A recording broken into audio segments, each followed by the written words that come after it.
Hello, hello, hello. I think I actually beat my timer that time. Maybe only by a second, but fuck it, I beat it.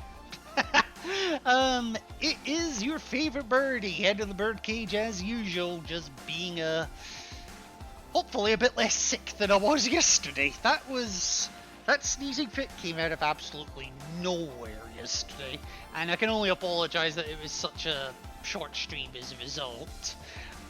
um, but I'm back today. I'm feeling a bit better, and I'm hopeful that I can have maybe a little bit longer of a stream today. You know, stranger things have happened. Anyway, it doesn't look like anyone's dropped in just yet, but I will just make a wee start here. Um, just while we're waiting. I only went live a few minutes ago, so it's understandable. But yep, as you can see here, we are already. The game says I'm only 49 minutes in. Considering it was a 2-hour stream yesterday, I question the accuracy of that timer. I question what it's tracked. Because it was most definitely a 2-hour stream yesterday. One energy tank, 6% completed, and that the percentage only tracks item pickups. So that 6% will be the morph ball, the missile launcher, a couple of the missile tanks, and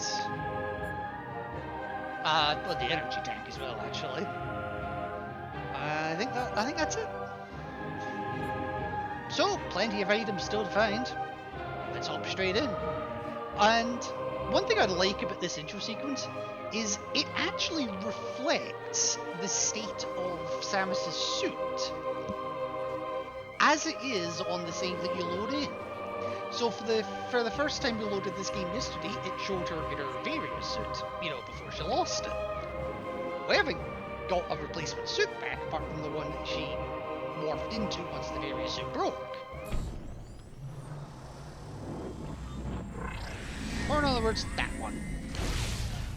It's a bit harder to see between the standard suit and the Varia suit, the Varia suit. You'll notice it a bit more when we get the first major suit of the game. Or actually, the second major suit.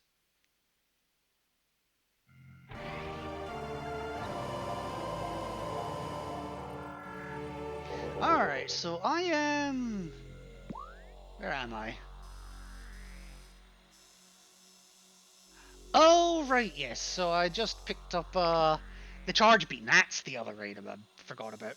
Okay, so I've got the charge beam, and I think I was making my way over to this room. Yes. So let me do exactly that. My mind's still a little bit hazy from... How? Start. So, yes, I think... Yes, because I was making my way up here, and then all of a sudden my body decided, actually, you know what? I don't want you to breathe.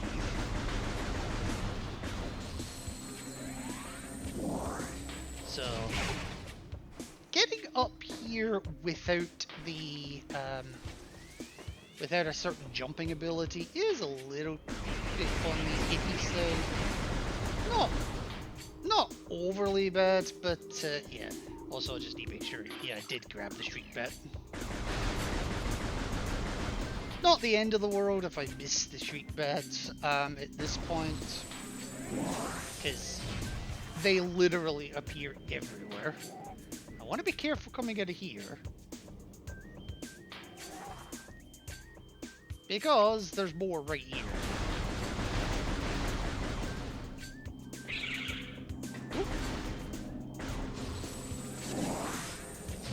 Now there is more to do in that room, but we can't do it yet, so I'm not even gonna bother trying. Oh, what's that? You had enough of street bets? Well, tough shit the game has. Alright. Another room full of ions, and there is a path down here. Structural weakness detected in the sandstone block's core. Wait, sandstone? Isn't that missiles? No, that's brimstone I'm thinking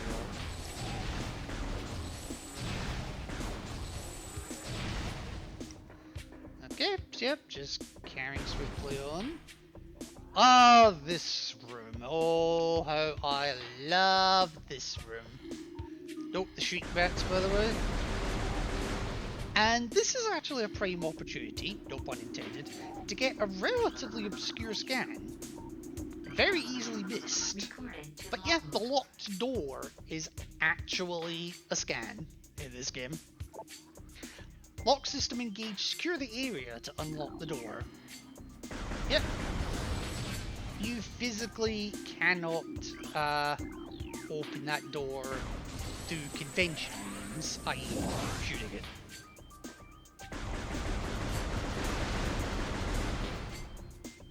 Alrighty.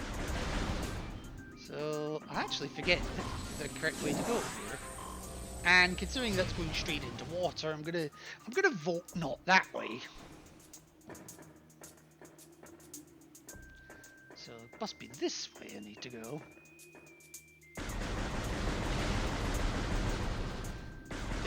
Why did I agree to do the trilogy version of this game? Alright, quality issues. Also, new enemy here. And make no mistake, it is an enemy. The Stone Toad preys on creatures smaller than itself, vulnerable only from within. A stone toad is able to remain still for days. It preys upon creatures smaller than itself, inhaling them whole.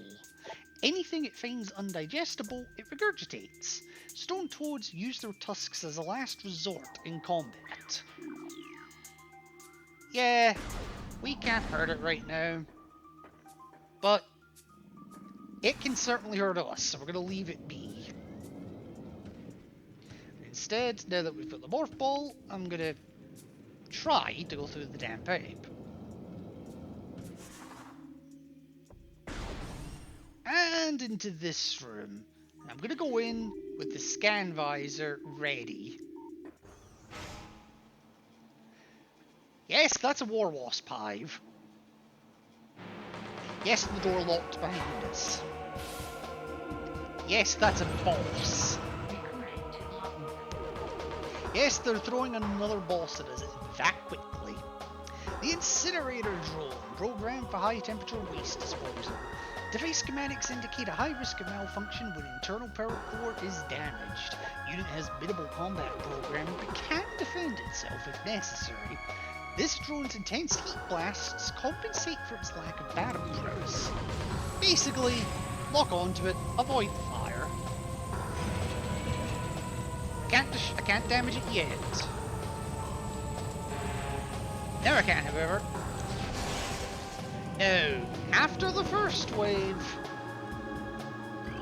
note what comes out the hive. The barbed wasp. The airborne insect with the ability to launch its stinger at prey. A highly aggressive member of the war wasp family, this insect can propel the tip of its stinger up to 20 meters. The stinger tips regrow seconds after launch and contain an acidic compound designed to pre-digest prey. In other words, they don't so much eat you as drink you.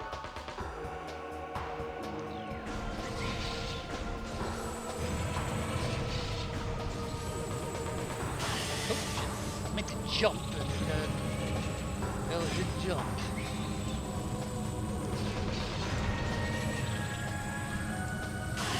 Ha ha ha.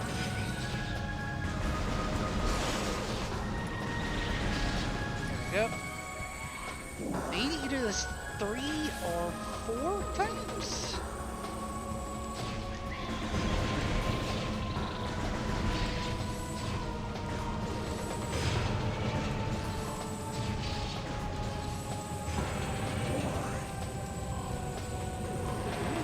There we go. There we go. And the barbed war wasps, by the way. Okay, yeah, you do have to do that. I wasn't sure. Oh god, hi. Ah! Fuck! Wow, I did a piss poor job of avoiding that. But there we go. Incinerator drone destroyed, and had the effect of destroying the Bark War Wasp hive as well. Which, by the way, that is the only time they ever appear. Also another good opportunity to get the locked door if you haven't already. But what's our reward?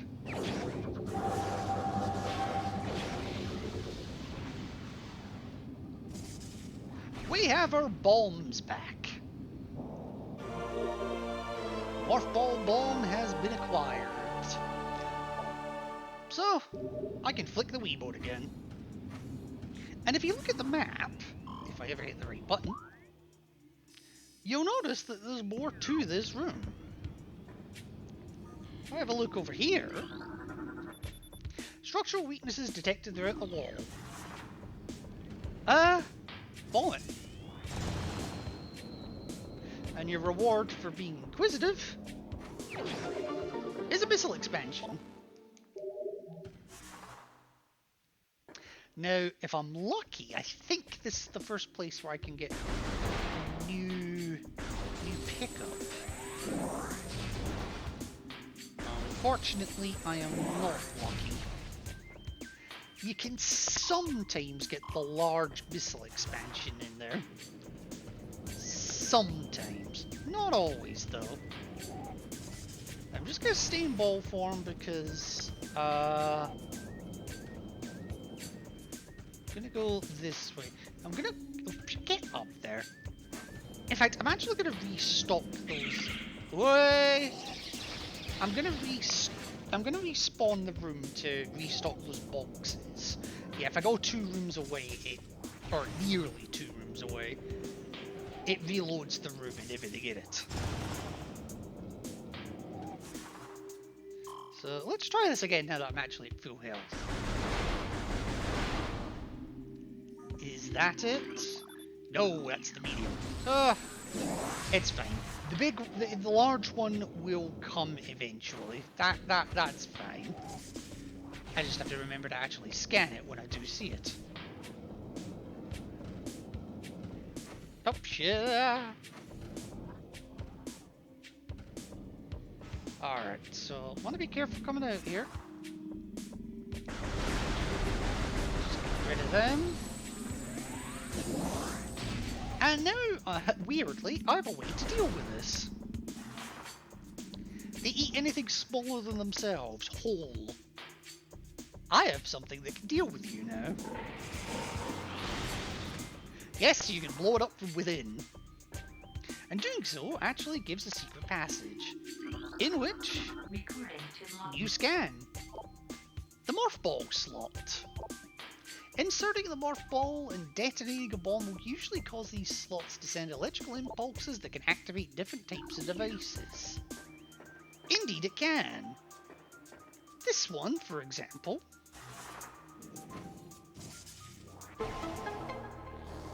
will activate that generator and drain the water. Temporarily. So I'm going to quickly come over here, bomb this slot, which activates that generator, and raises 2 new platforms. Again, temporarily. Okay, hang on, I might need to do this one. Oh, I don't care about you, piss off.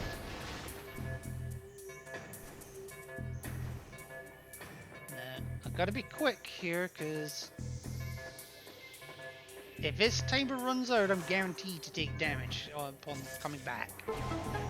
But now, when you activate the 3rd generator, it raises 2 final platforms and releases the lock on the door. And this time, the timer has ended, so once you're up here, you're done. Unfortunately, it also kills the bomb slots, so if you didn't scan it, well, you're shit out of luck.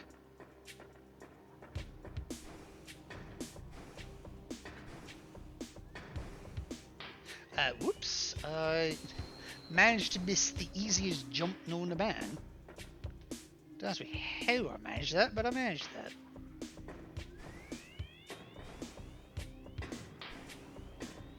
So, where does this path lead?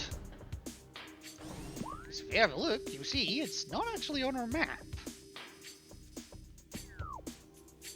So, it goes to a bendy platform for reasons no one owns the game. And we have this. Magnetic rail system track detected. It appears to be active, but spider ball technology is required. We don't have that yet. What we do have is morph ball, however, so we can at least go this way.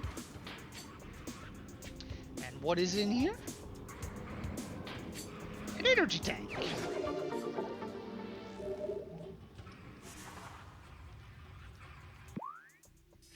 And apparently we're in the furnace, and this room is a lot freaking bigger.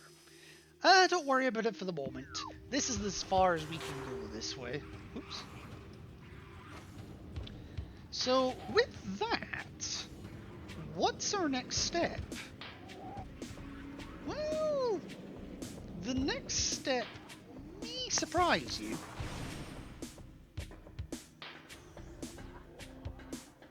It may surprise me, because I need to remember what it is.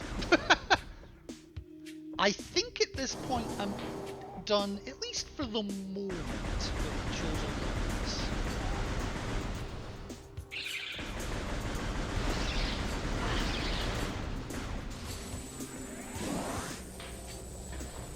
Yeah, without,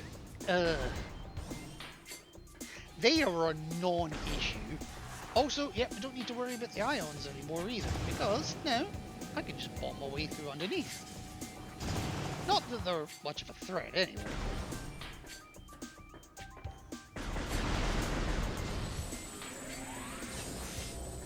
So, why can I not remember where we need to go next?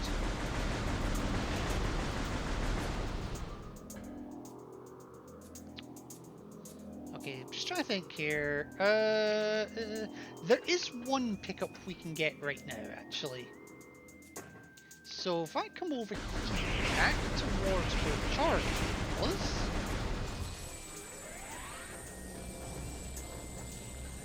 It'll just take me a second to get there. You ever remember the room with the charge beam and all the ions located, they're like protecting it?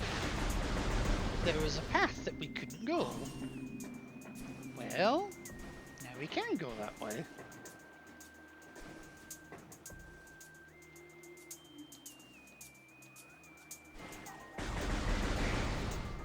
Oh god, don't lose signal there.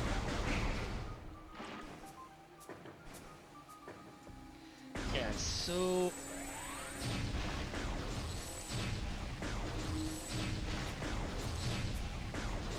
So, give me a second. Just gonna take me a second to clear all this.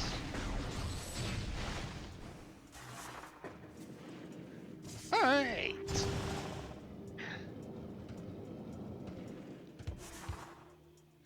Alrighty, so yeah, now we can get through this door. It doesn't lead us anywhere spectacular. It just leads us into a room that requires another missile to get into, even though the previous one needed a missile to get into.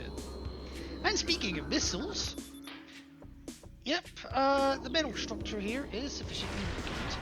So, blow it up and grab 5 missiles. 3 missiles to obtain 5. Not the worst trade in the world. There is also a spider ball track up here, so...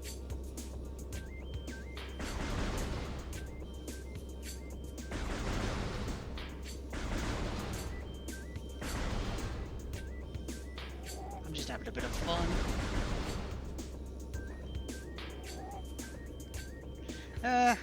And if you need more missiles in this room, I can't spawn them. Apparently it doesn't want to, but it can. Alright, back to the save point. I don't want to lose that progress. And then I need to figure out where the heck I'm going next. I think I know where I'm going next, but... Hey, I'm surprised they didn't target me. Yeah, ions when in morph ball form will actually target you.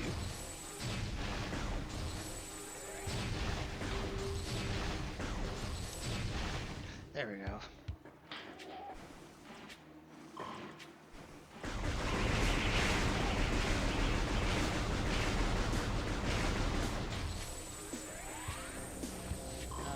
I don't know why it's hard for me.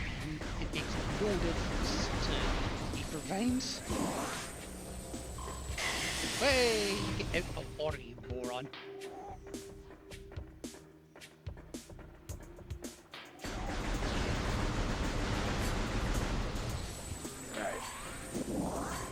Okay, not too bad.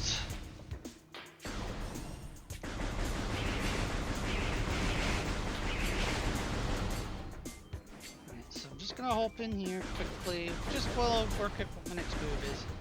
Also, I don't want these guys attacking me, so when I come out, so I'm just gonna do that now. And as long as I come straight back out, as long as like I don't reload the game or anything, those guys will still be dead when I come out.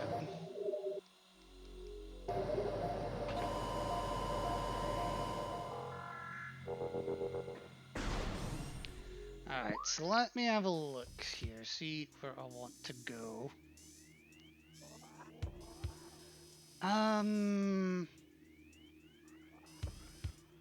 Right, because I can't do this path yet. There is an item that I can get in the Rune Shrine now that I've got bombs.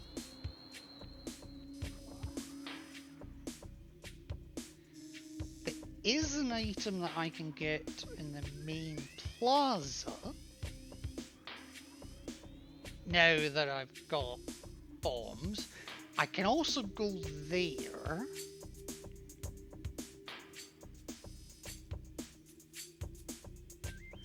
Via that path.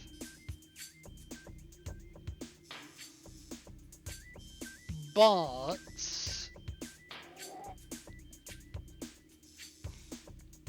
okay, I lied. We're not actually quite done with the ruins just yet. It's time for the first major boss of the game. The trick, however, is getting to it. I want to see. Are you actually scannable as an enemy? No, that is a new enemy, but I can't get to the point where I can scan it yet. So yes, there's 4 more runic symbols in this area. We're going hunting.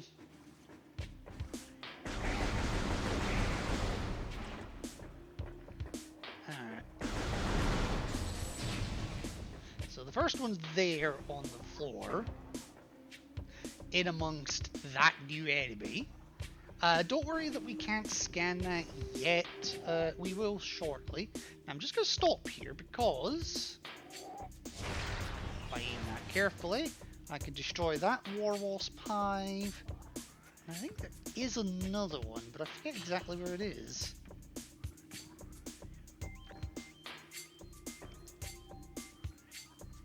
Oh, yeah, runic symbol number 2 is right there.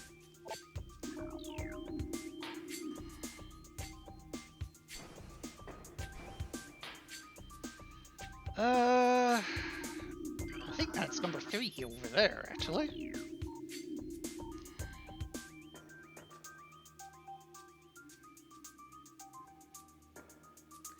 I could have sworn there was another Warwasp Hive. I think that's actually the 4th one up there, but I still need to get to it. Now, I do need Morph Ball bombs to get through here. Just be careful I don't blow myself out.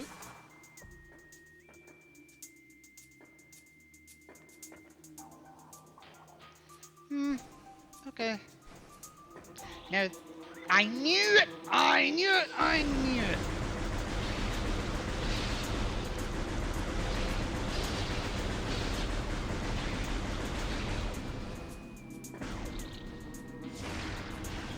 There we go. Wait, is that... Oh, shit. Is that one of the new ones? No, they're all mediums. Fuck! So, that enemy that I couldn't scan down there, but here is another set of them. I know I can. Offshoot of the tangleweed, the venom weed.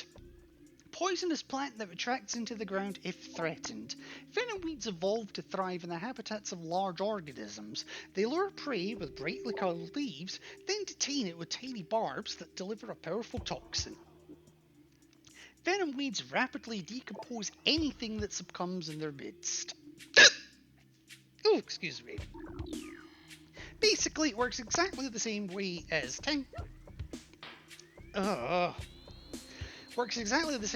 tangleweed, except this shit instead, as well as slowing you down, actually hurts you for as long as you're in it. So, shoot it to retract it.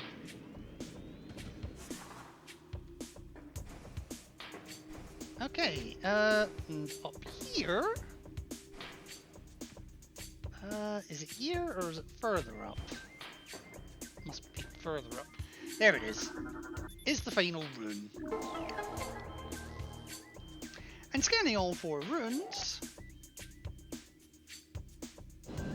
we'll open this door, and inside is nothing. Yeah, it's sandstone wall. So basically, anytime you see sandstone, it's bombs. Anytime you see brimstone, it's missiles. So,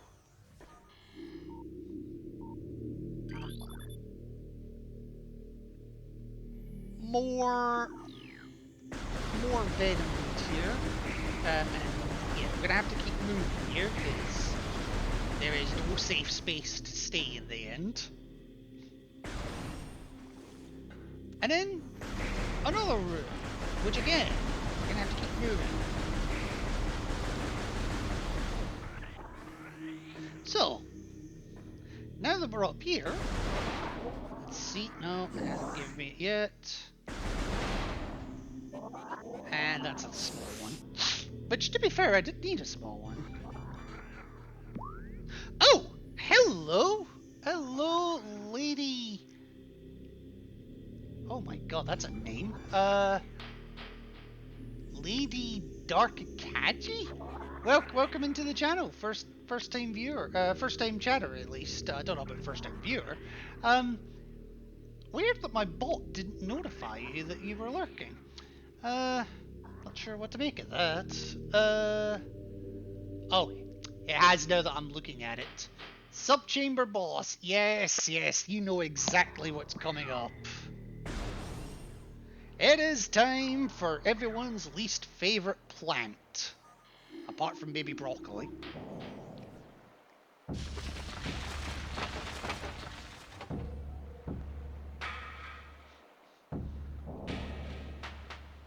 Now, all the bosses we've fought up to this point, they've had their quirks, but they've been comparatively easy. Flagra here, I would argue, is probably the first major boss of the game. I might have mispronounced that. I just got Gravity Suit. Oh, nice! Okay, so I know roughly where you are then. You are... you're in Phendrana. So because that's where you get the Gravity Suit. I don't think you've reached the mines yet. Or if you have, it's not very far into it. But yeah, you're about halfway into the first game. I remember. I know, I remember that much now. So, Flagra. This mutant plant is the source of toxic water in the ruins. Flagra's growth cycle has been radically accelerated. As a result, it requires near constant exposure to solar energy to remain active. In other words, the exact opposite of me. This exposure has made Flagra's outer shell thick and durable. Its lower root system is unprotected and vulnerable, however. Exploit this flaw when possible. Concentrated weapons fire can daze it for short periods. Feel free to use my VOD for a guide. I appreciate this, but this is not a blind run. And we also have the tentacle as well. One of Flagra's tentacles fills this narrow drainage channel. Analysis indicates that Flagra's central nervous system is located at the base of the structure. Indeed, it is. Oh, hi.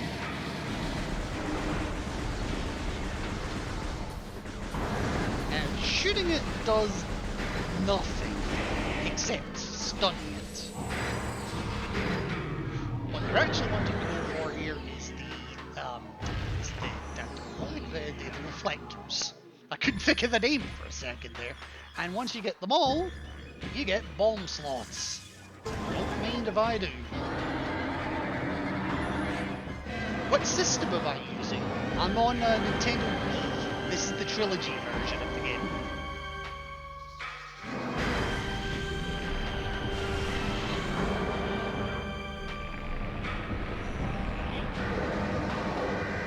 Alright, so one down, and oh, I hate that.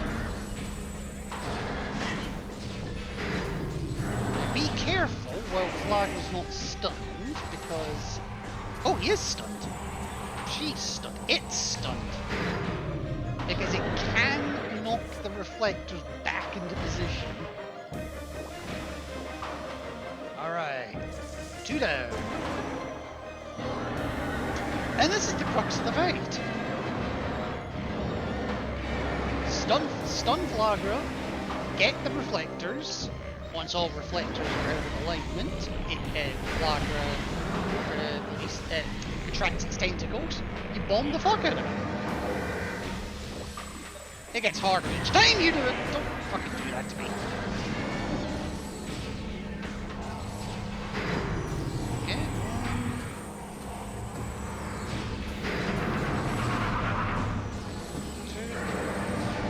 And where's the nearest one? Over here. Come on. There we go. I used the trilogy on Wii U. Oh! To be fair, I don't have a Wii U, so I couldn't use that if I wanted to.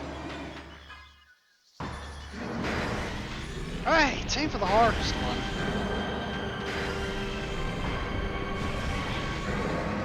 I might have to stun Flagra twice. Oh, would you stop doing that?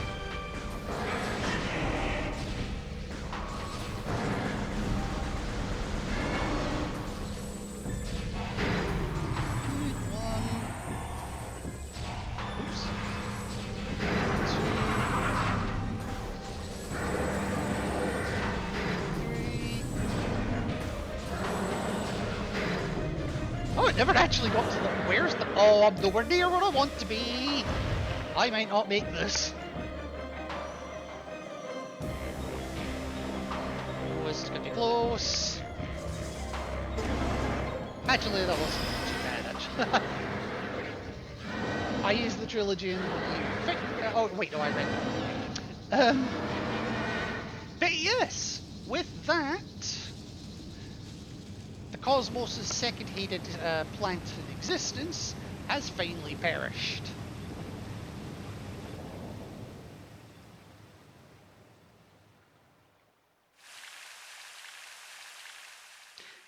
The Wii Trilogy version upscales to HD when on a Wii U.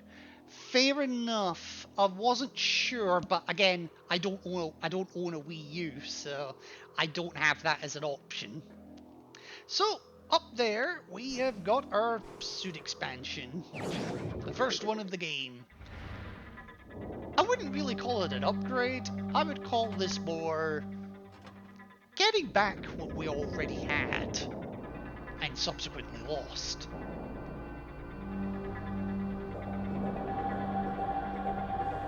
I mean, it's not like Echoes where the shit is literally stolen from you, but there's the Samus we all know and love. You know, I wonder how much Wii U's are. I imagine they're pretty expensive these days, even decent condition pre-owned ones. World Gallery unlocked for purchase. Oh, right, because this is the trilogy version. I got confused for a second there. Now, unfortunately, Flagra's tentacles have blocked the way we came from, and they will stay blocked for some time.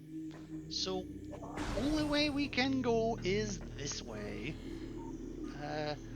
Also, in case I didn't mention it, Flagra was the source of the poison water. So, the water is no longer poisoned.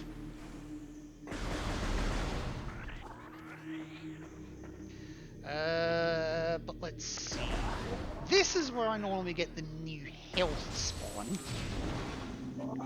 And indeed I have. The Ultra Energy basically heals one energy tank in one go. I'm still looking out for the large missile expansion, but the game hasn't seen fit to reward me with that yet. If you're going for 100%, you must scan before picking up any upgrade. Yeah, lady, I do know that. But one thing we do have as well is the Pulse Bombu. I secretly love these things. Don't ask me why, but I do.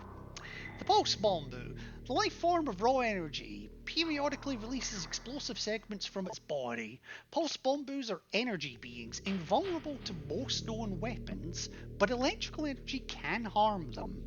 However, they lack any intelligence beyond an instinctive attraction to other charged energy sources. Kind of like me, actually. No, I'm joking. Pulse Bombus produce energy constantly, and all excess energy is shed regardless of who or what may be nearby. In other words, you ain't doing shit to them right now. Enough. I knew you were going to do that. Just word of advice. Don't have a charge beam near them. Yeah. I mean, that's a good way to pull them out of their normal path, so they stop dropping shit and then you can get around them. Also, this is a long drop. I love doing that. I'm just going to quickly come through here, because there are war wasps. Quite a lot of them, actually.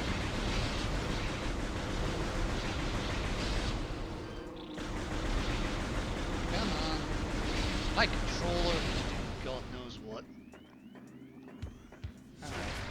1, 2, 3, and 4. Oh god, I hate those fucking things. Now, if I'm clever, I should be able to scan that.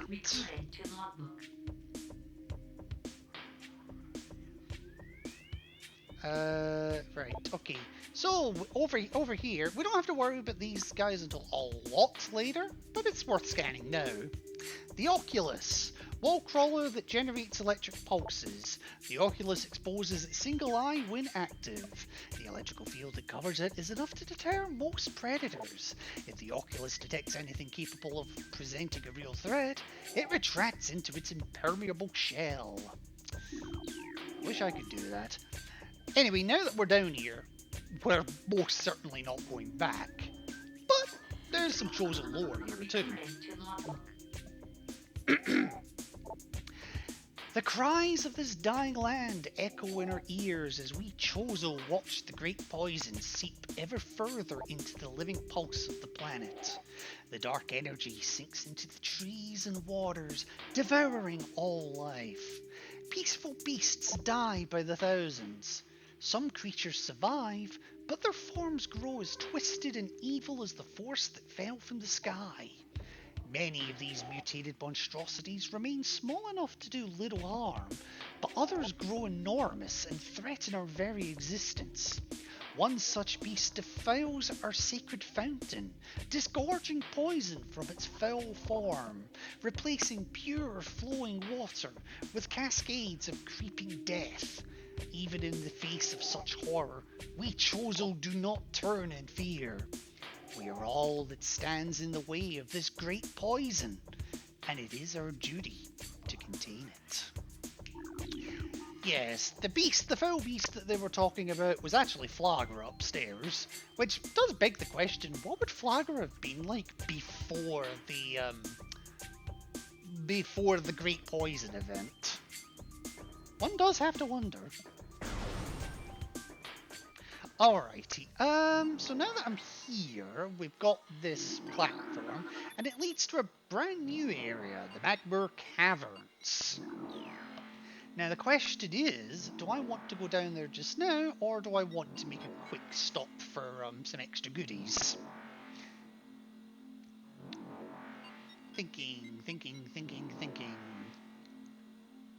I think I want to get some extra goodies, which I can get through this door.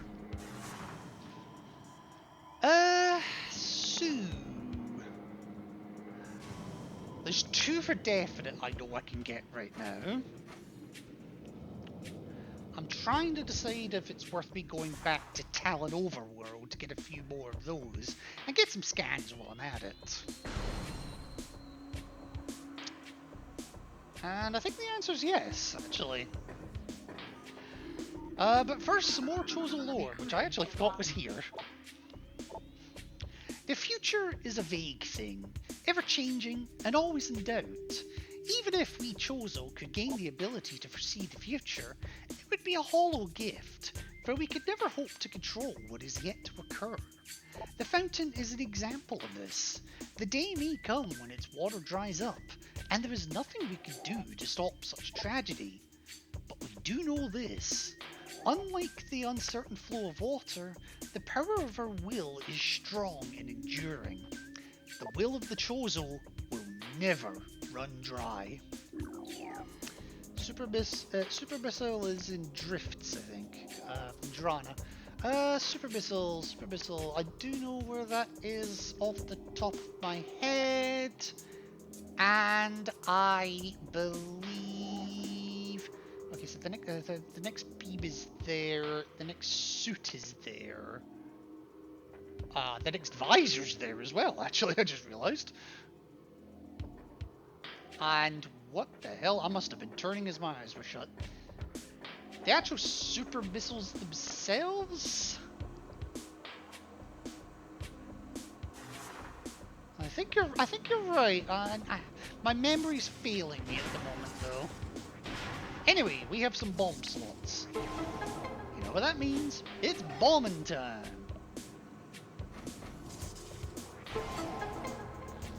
Now, how do you get to the third one?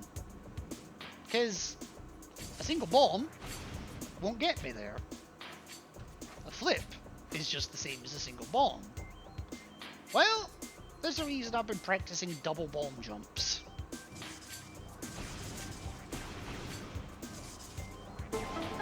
Yeah. That takes a little bit of practice. But your reward for doing it, in this room anyway, is the missiles. And if we continue onwards, this room I believe has beetles in it. Yes, so if you missed the scan earlier, this is one of the few rooms that they are guaranteed to spawn. Yeah, even the room in the main hall I don't think spawns them anymore. Speaking of the main hall, we're now up here at a door that we couldn't get to before. And we have a new energy tank to show for it. Fan-dabby-dozy.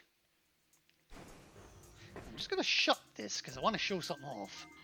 Now the door shuts behind you, but the moment it shuts behind you, even if you're up here, you ain't going back through it.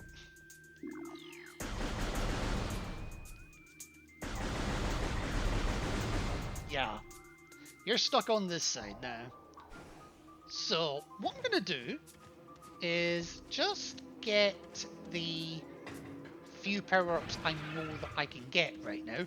Also, the regular beetles down here have now been replaced by plated beetles. Oh no, I took 1 damage. Oh yes, I should probably also point out that with the Varia suit, my defense is increased.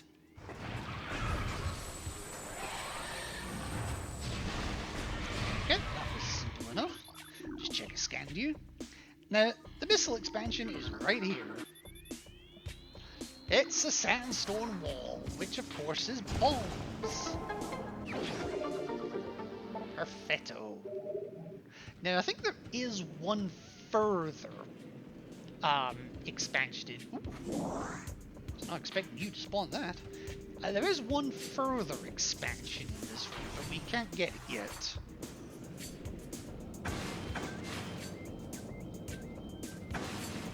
Yeah, you see how much they are how much they shredded me prior to the Varia suit, and how little they're doing now.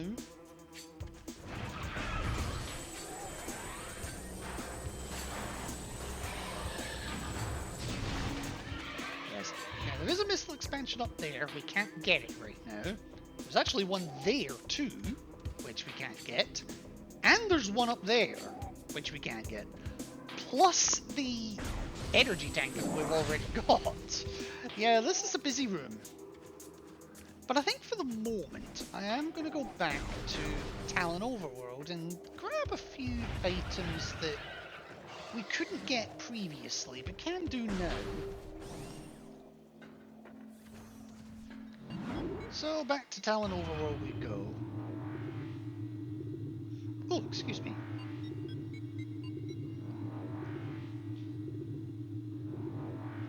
Trying to think here.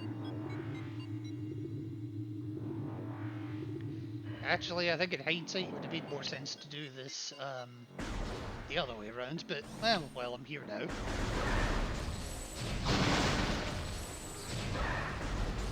First things first, I'm just going to make my way back to the ship. I don't care about the beetles. And I don't care about the ones that popped in the ground either. Now, coming this way, there's always 3, whereas coming from the landing site, there's only 2. Should check I did scan that, yep. And I figure since I'm here, I may as well restock, resupply. No reason not to.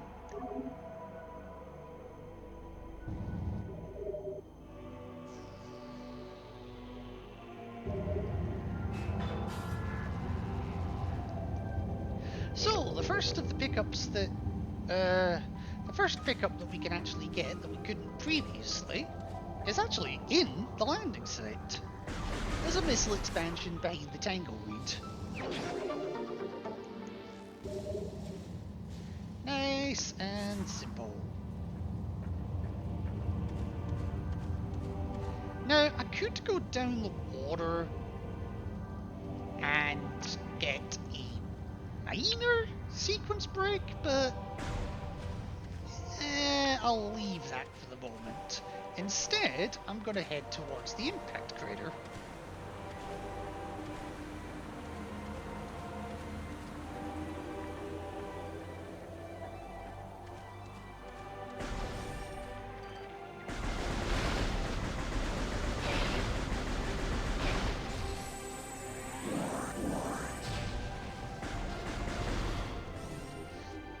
I think I did scan this before, didn't I?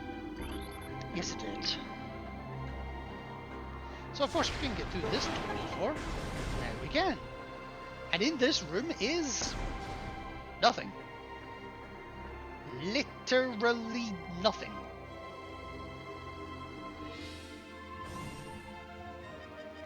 Not a sausage.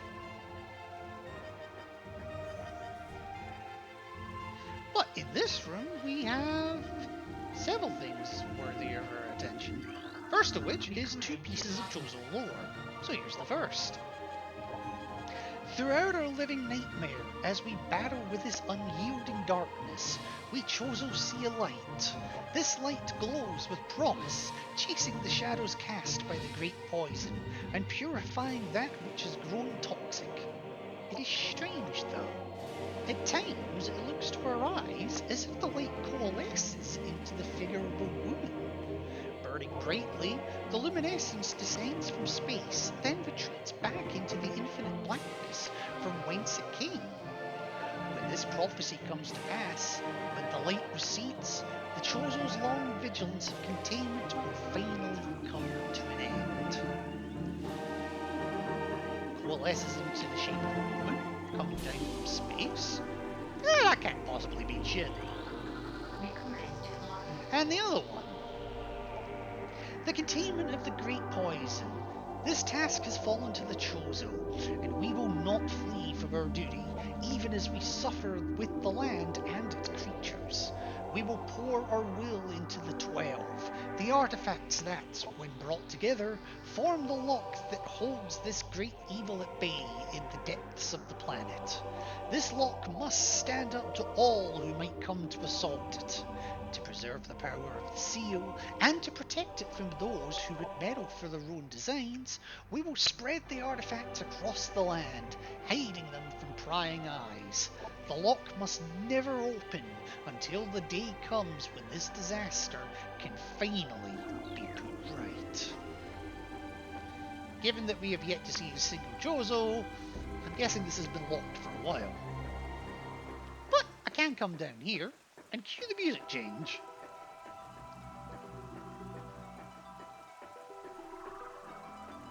So, what's this? This is a Chozo artifact. Collect it, then scan the totems here for clues on the locations of the remaining artifacts. Together, the artifacts will open a path to the center of the impact crater. That's our ultimate objective, to get into the crater. And, well, we're 1/12 of the way there.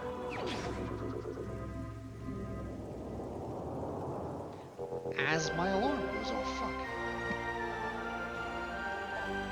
So this is the Artifact of Truth, the first of 12. Give me 2 seconds here, I just need to take my meds. Oh, shit. Take them, not drop them. Give me a sec.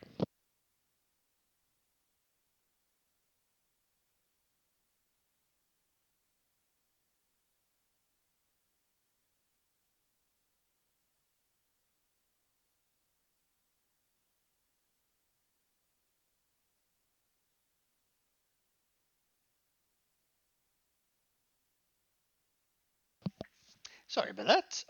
Oh, wait, hang on.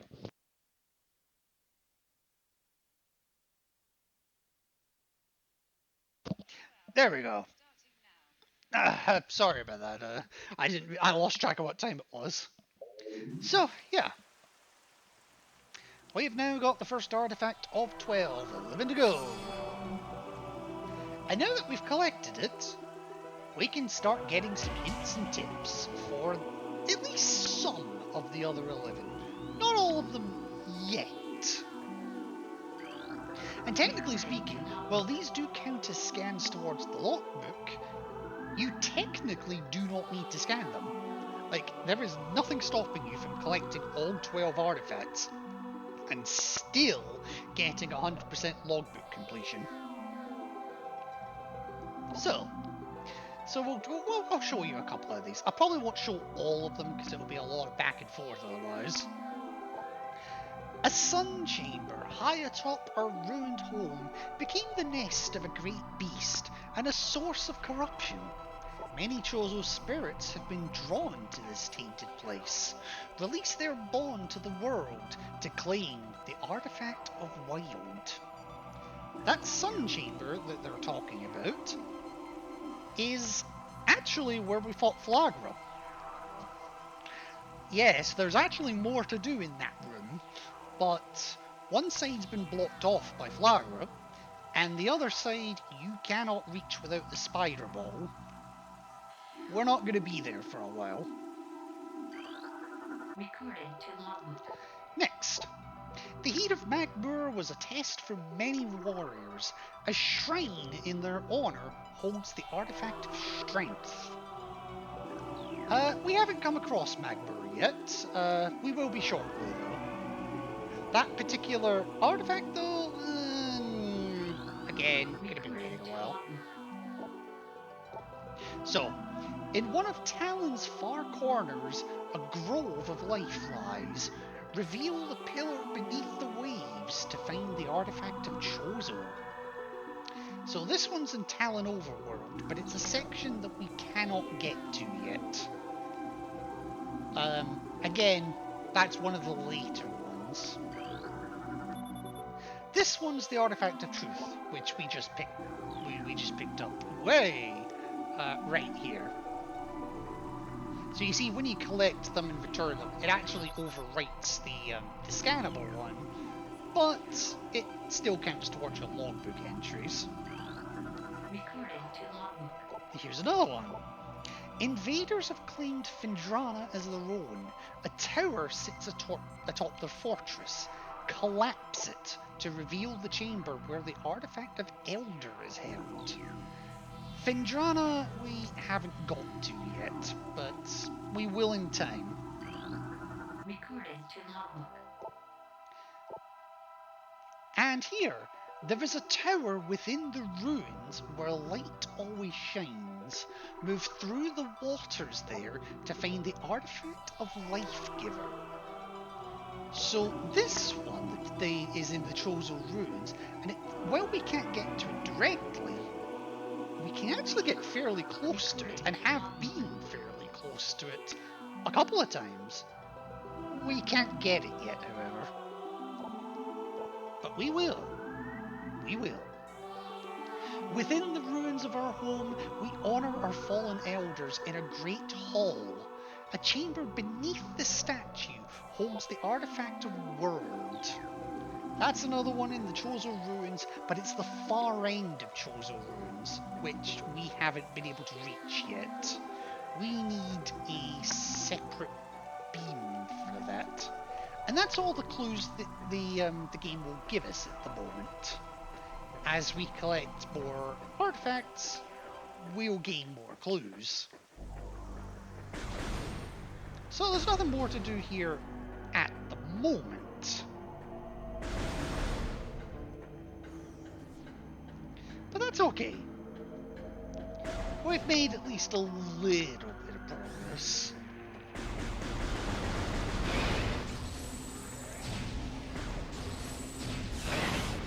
Ow.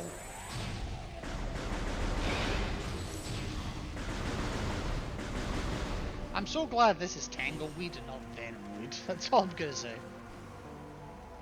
So the two doors up there we still cannot reach right now, so there's nothing to do at either of them. And it's annoying because there's something good behind one of them. Okay, just as an FYI, it looks like there will be an advert starting shortly.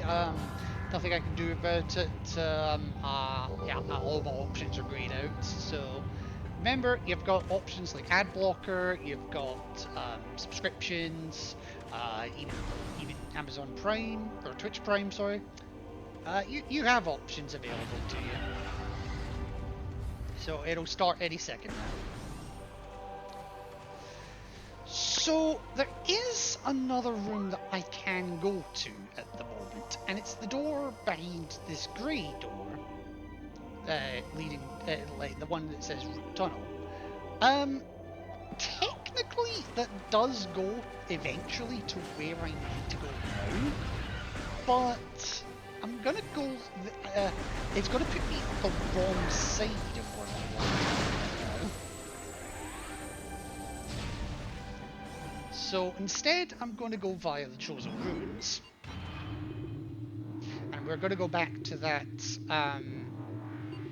we're going to go back to the path that leads to the Magmoor Caverns.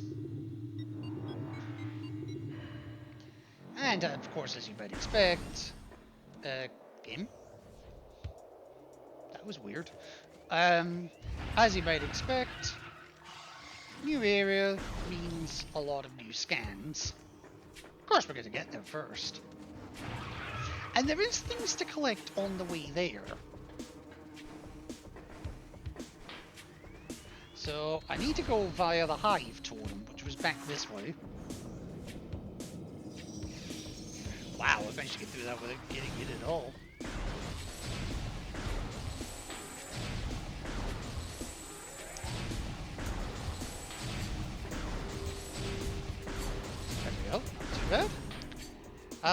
Now this room, I'm going to be careful here, because obviously there is the Lore Wasp Hive.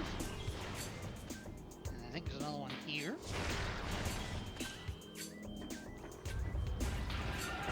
Oh, the beetles are still here.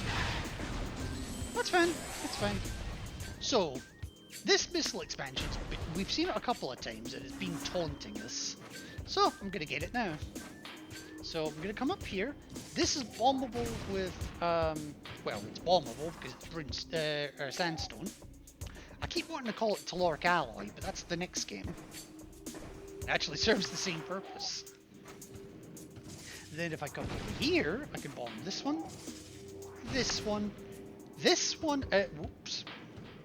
Well, since I'm here now, this one is metal. I don't know what the hell it is, but you can't break it, which is why I had to blow the other one from below.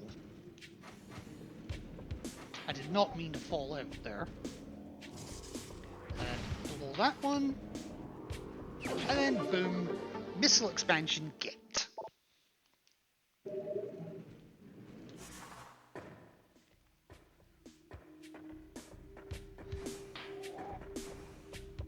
Okay, there we go. So, carrying on through this room, there is yet more items to pick up. Now, the war wasps in here have been replaced for reasons unknown by shriek bats, which is fine by me. But there is a path here we can now go, now that we have Morph Ball and Morph Ball bombs. Inside is yet another missile expansion.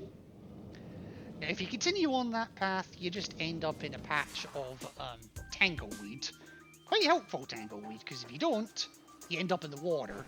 And it is theoretically possible that you can do this before fighting Flagra, so it would hurt to do that.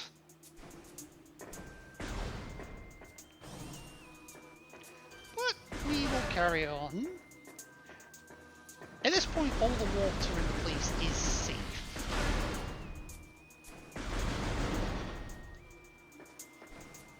Oh, what is my controller doing? So, back at the Hive Totem, not much going on here. Just, make our way through, and now that we... Oh, hang on. Let's see if I can get the scanner now. Nope, that's a medium. And I can't tell. That's also a medium. Damn it! When the large one does spawn, I'll know it. So, now that I've got Morph Ball, I can come through this way. Now, these are susceptible to bombs. Don't worry about me breaking that, they will respawn. It's just a quick way out of here, if you come from the other direction. So, where does this lead us? Well, right where we want to go, actually. So, onwards and downwards to Magmar Caverns. How long have we been going for so far? An hour 10. An hour 10 already? Also, oh my god, how the hell did I not... Wait, why did that not trigger? Lady Darkaji, if you're still here, thank you for the follow. Normally it gives an alert when that happens. I swear I did not see an alert this time. Give me a second. Let me check which which alert would that be? I think that would be this one.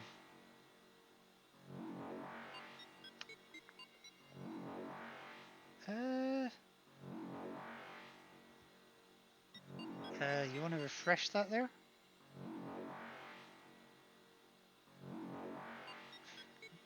Satellite browser sources up? No, bloody ain't.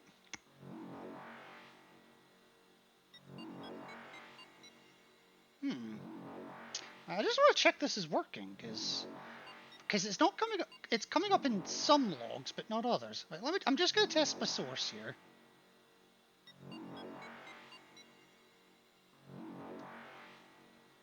Hang on. Why aren't you? Alright, that was somebody else that followed me yesterday. Yeah, so why the hell did the other one not play?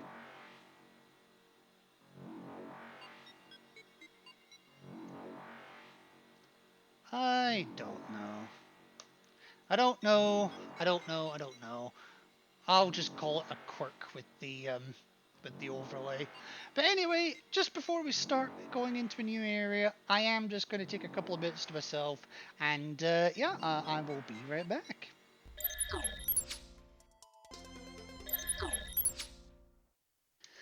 Alrighty, I am back. Justin no more. But with now that I am back, it is time to explore the fiery depths of Magmoor.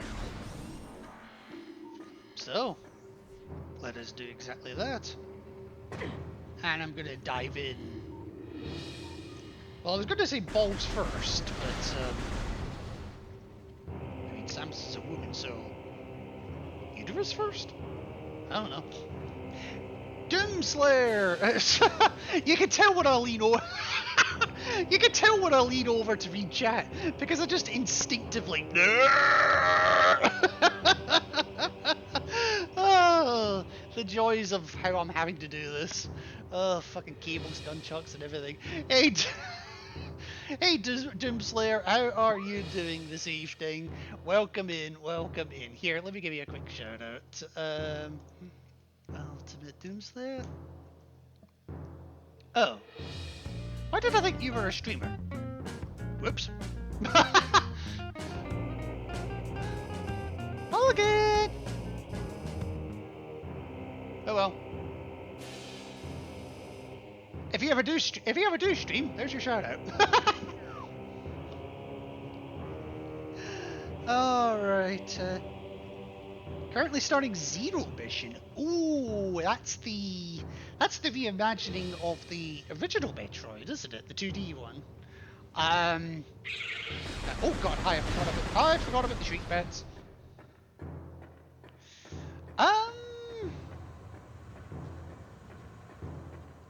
I'm gonna ask a controversial question here. Which is better? Zero Mission or Fusion?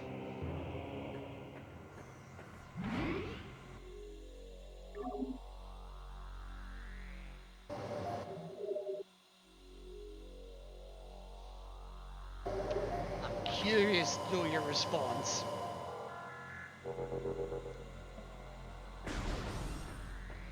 Alright. That's... Oh wow, you managed to escape. Oh, come on, boy! There. But at least down here, we get a new enemy. Or a new creature, anyway. That's a hard question to ask, because they're both good. Yeah. I agree, they are both good games. But if you had to pick one, which would it be? Meanwhile, while you're answering that, I'm going to tell you all about my good friend Grisby. He's a sub-volcanic carrion feeder. His carapace can be breached by missiles. The Grisby's carapace has been fused together by superheated air. This barrier stands up to everything but concussive blasts. Its intelligence is limited to instinctive scavenging patterns. Sounds like some of my old friends, to be honest. Basically, missiles are your friend against them. Not that you see very many of them. Now, this room, notice it's giving a warning up here. If I could have come here a lot earlier. Pretty much as soon as I got the morph ball, I could have come here at any point from then onwards.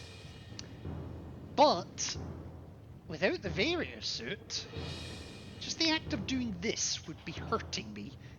I would not be able to exist in this room without damage. That is why we waited until the Varia suit was obtained. Ow! Ah! But there is a new enemy here. Recording to logbook. Probably Fusion. I had the most fun with it even... hang on. I had the most fun with it, even though it almost cost to throw my Switch at the wall because of the Shine Spark puzzles. Oh god, yeah. Yeah, I'll give you that drawback, but I agree. I think Fusion's the better game. It's a bit more It's a bit more linear if you're just there for the storyline, as opposed to Zero Mission. But if you want all the collectibles, the exploration is there as well. And even getting an early Shine Spark to get the super secret messages, which really aren't secret anymore, but yeah. Yeah, I agree. Fusion, I think, is the better game. I do own Fusion. Annoyingly, I own it for the Game Boy Advance. I don't own a Game Boy Advance. I have a Game Boy Player for my GameCube. My GameCube isn't reading discs, so I can't boot up the Game Boy Player. Can't fucking win.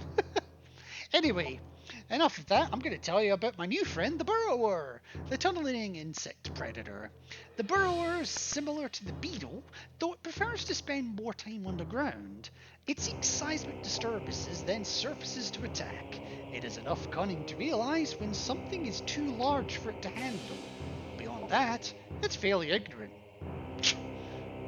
What is it with me and getting ignorant, friends? What it lacks in brains, it makes up for with aggression. That just sounds like humanity in general. Yeah, so these guys, you cannot actually hit them while they're in the ground, but you can get them while they're in the air and burrowing back in it. And with that, we have officially entered the Magmoor Caverns.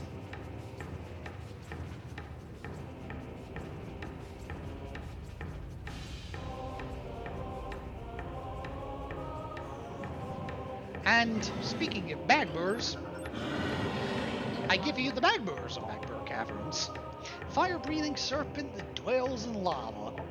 Magmoors prefer extreme heat zones and are susceptible to frigid attack forms. Sightless, they navigate the lava currents using their sonar receptors. Magmoors have a keen sense of smell, enabling them to pinpoint targets with startling accuracy. Targlets, that's a new one. Basically, I didn't actually know they were blind,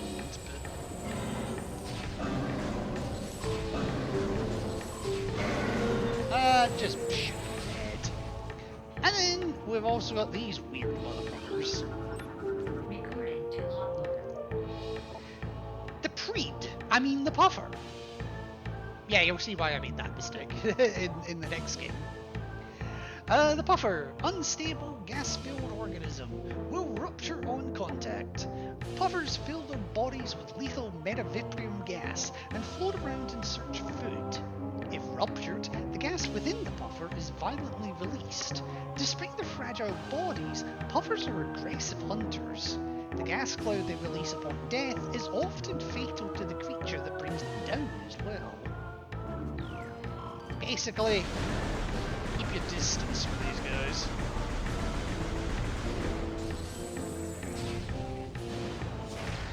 Oh, I did actually hit it. I didn't think I did.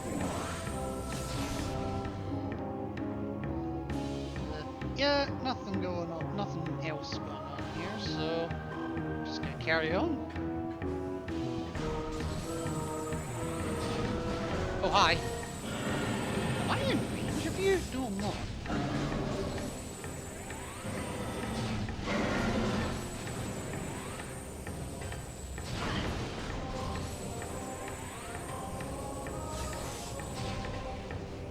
Okay.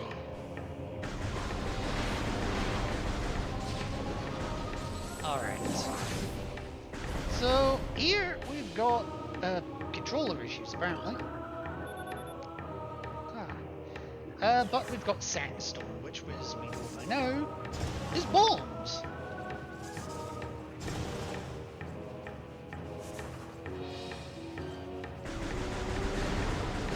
Just blow everything up in here.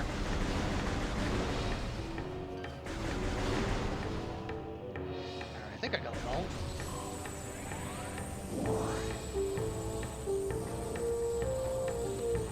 Now, I don't know why, but I always thought there was a burrower in here. I guess I'm thinking of something else. One thing that is in here, however, is a rather annoying enemy. The Triclops. Hard-shelled creature with powerful jaws. The Triclops is a hunter-gatherer, and then some. It collects small creatures and bits of foodstuff, then deposits them elsewhere for later consumption. The hard tripartite mandibles it uses to move earth and rock are quite strong and difficult to escape once ensnared. Try impossible. Unfortunately, we have to go through their home to get through. However, they are attracted to anything round.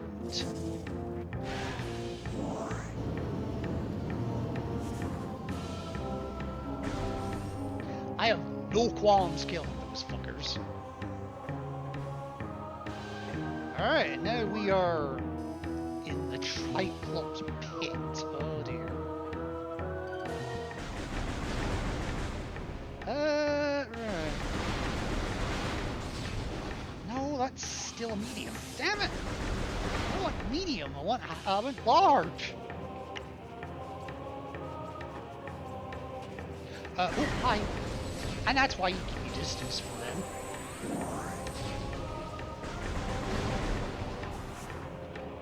Yeah, because that gas actually takes a little bit to dissipate. What I actually wanted was over here. Nothing here, except a morph ball pit. Which, you know, you would expect to see, considering this place is called Triclops Pit. I'm just gonna be careful here. Oh, there you go.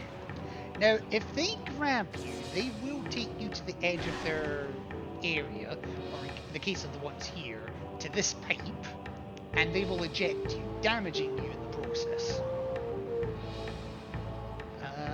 So I want to come over here, I believe.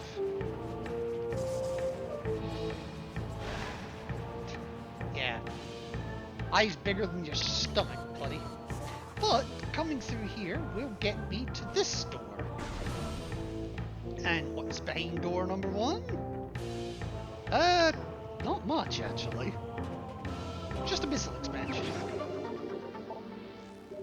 But a missile expansion is a missile expansion, so... And it also means I never need to come back this way again. And yes, I do know that was quite dark. It's the room itself is quite dark. Is anything else for me to grab in here? Oh, hi!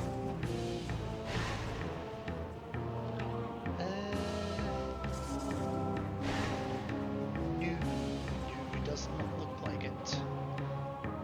Yeah, so this big pit was just to get to that door. That's it. I can get out of here, right? There we go! I was desperately trying to double jump and then I realised, oh wait a minute, I can't. You're about several hours too early for that, Raven. But the way we do find people is up this way.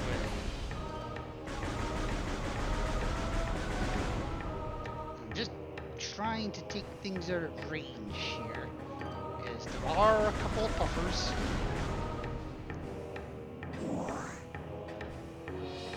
And yeah, that gas lasts a while as well.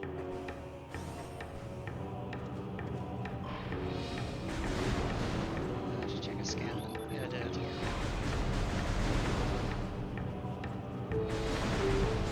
Now if they make physical contact with you, it doesn't actually hurt all that much. But it will send you a fucking mile in the opposite direction. And then if it doesn't, then the gas starts hurting you. Oh, by the way, pirates are here. Yes, that's their turns.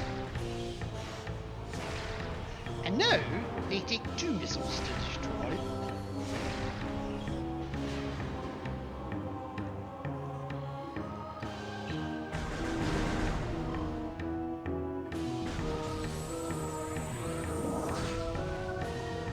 Alright, so there is a lot to do here. Oh god, including get shot at some more.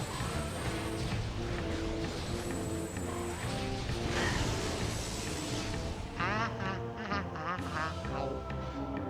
Right, Now, I'm trying to remember, do I need to go up that way yet?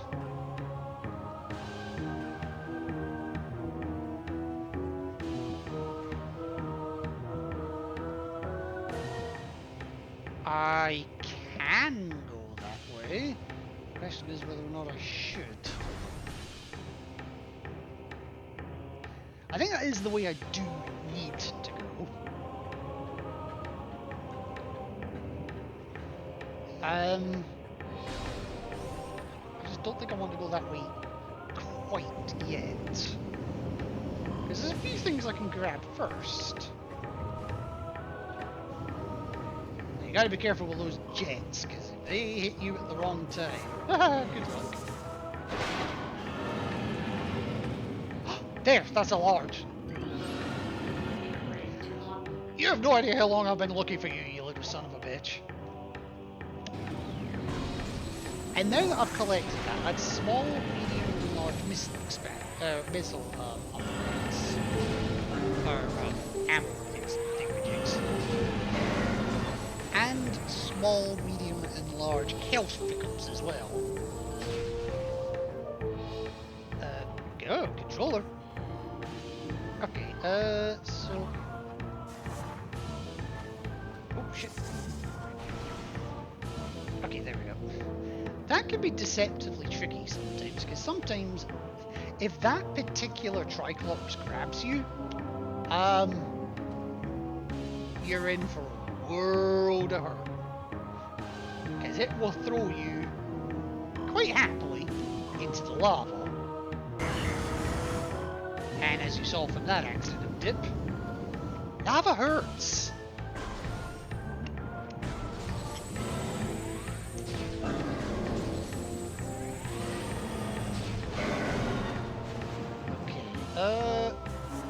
Now there is another expansion I can get this way, so I'm going to actually go this way now.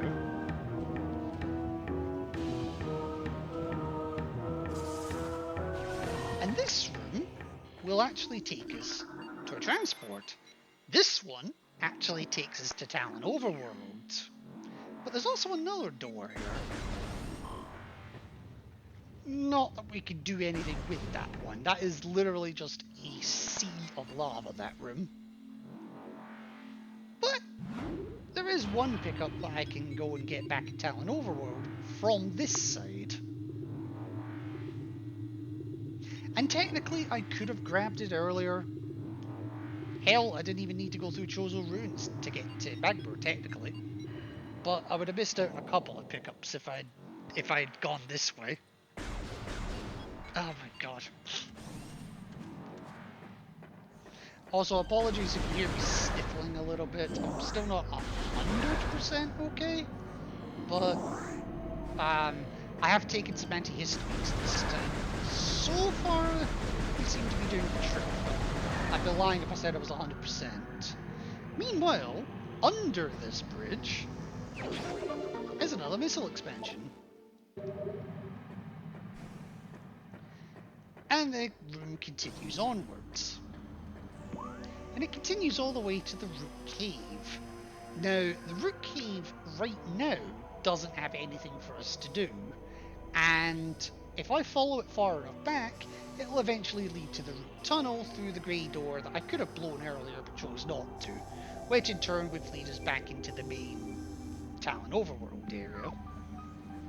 That's all I came back here for.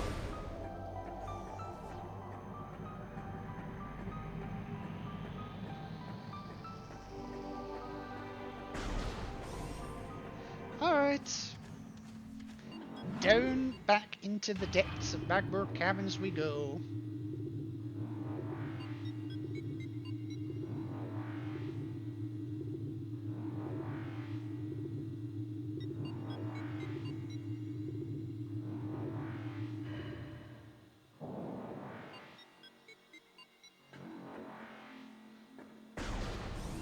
All I heard was Stream Deck made out of dog meat in my speaker, and I'm like, what the fuck?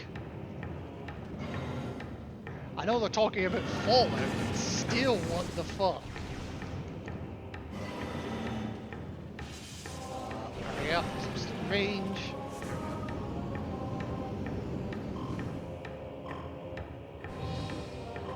Alright, but in here, I'm just going to connect back door again.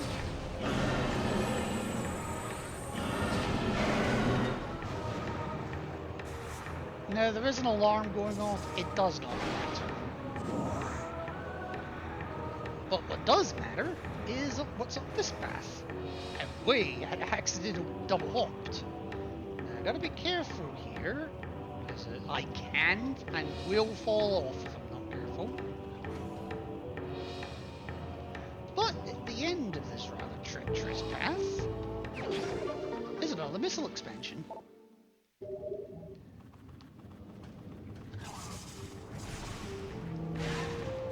Oh, thank God that died.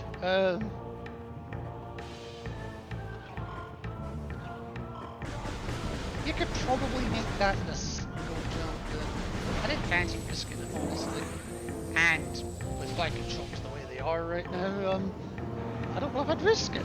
I don't know if I trust it.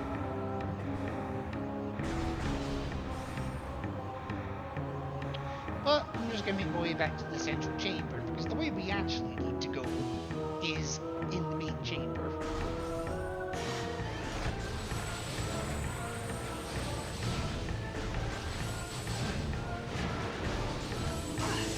Ow. Ow.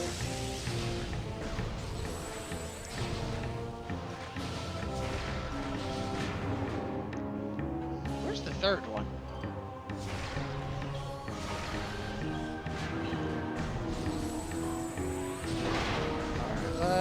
Give me a quick health regen. What am I at right now? 237? 257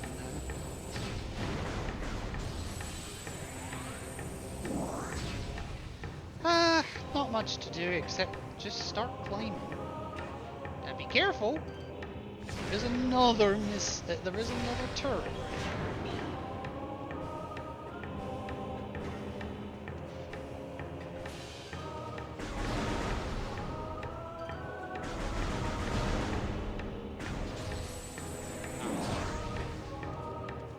So, where we're going now is Leap of Faith over here. Now, what are you? Okay, so I don't think there's anything relevant here. But this does show that the pirates have made their way to Bagmore. What did it say? Local crystal formations possess low phazon residue. They do have high value to the monks of Grondheim, however. Recommend processing of crystal for that market once phazon operations cease. Have they no shame? Report any signs of magma predator activity. What, you mean like the magmers?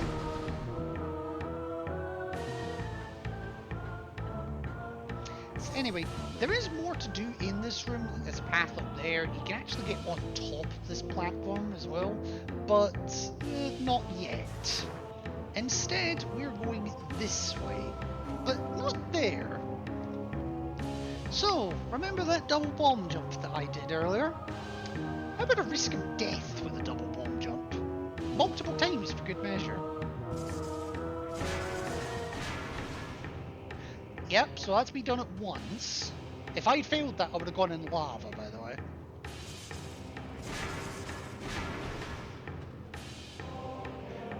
This one, I don't think I fall into lava, though. But a reward for getting that 3 times in a row is the energy tank.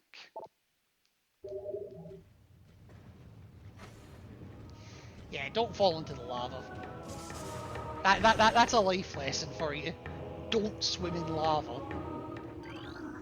So, let's get as far away from lava as it's humanly possible. Onwards and upwards to Phendrana.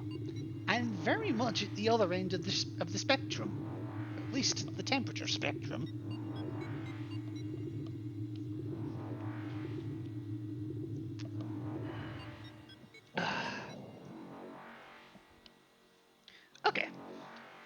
So, not much here to burn us with, and for that I say thank fuck. But Finjana has its own issues, shall we say. This ice structure blocks the hall. Concussive blast should be able to clear it out of the way. Basically, charge beam, or missiles actually. Missiles work as well.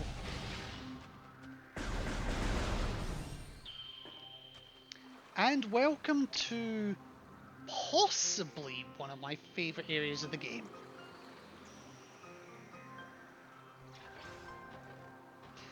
Phendrana Drifts.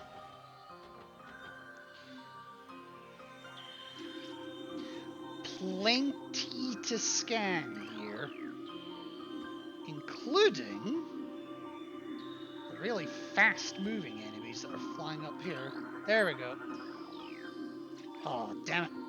I just missed it. There we go. The flicker bats. Now I want to make sure to get them because I think they're missable. So, flicker bat, scavenger with optical camouflaging that renders it invisible to the naked eye. Flicker bats are deceptive creatures. The only way to track them reliably is with X-ray imaging. They fly ceaselessly, hunting insects and other small prey that float on the air currents. Flicker bats tend to fly in cyclical hunting patterns, using primitive sonar to navigate. Basically, they're harmless so long as you don't get in the road of them. We've also got this over here. Grading has become brittle from temperature fluctuations. Large traces of radium detected. Now, I don't think we can do anything with radium yet. Or maybe we can. I'm getting mixed up with something else. The door directly above has now been unlocked. Cool. I also accidentally killed a scan, which is okay because there's plenty more of them, including right here. I give you the crystallite. Territorial cold weather scavenger. The shell of a crystallite reflects beam weapons and can only be cracked by concussive blasts. They hang upside down in an ice cave during the larval stage, and moisture runs off its body and forms the hard ice shell, which the crystallite retains for the rest of its life. Which basically also means each one is as unique as a snowflake. And yes, shooting it does nothing.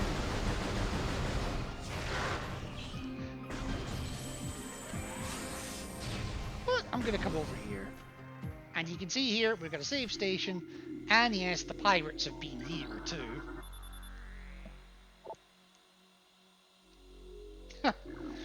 Some of these ones can be quite funny. Where are we? Western Temple, Phase 2 lockdown, all projects. Okay, so not so much that one.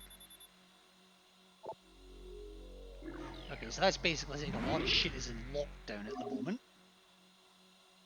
You know, I wouldn't know anything about lockdowns, would you?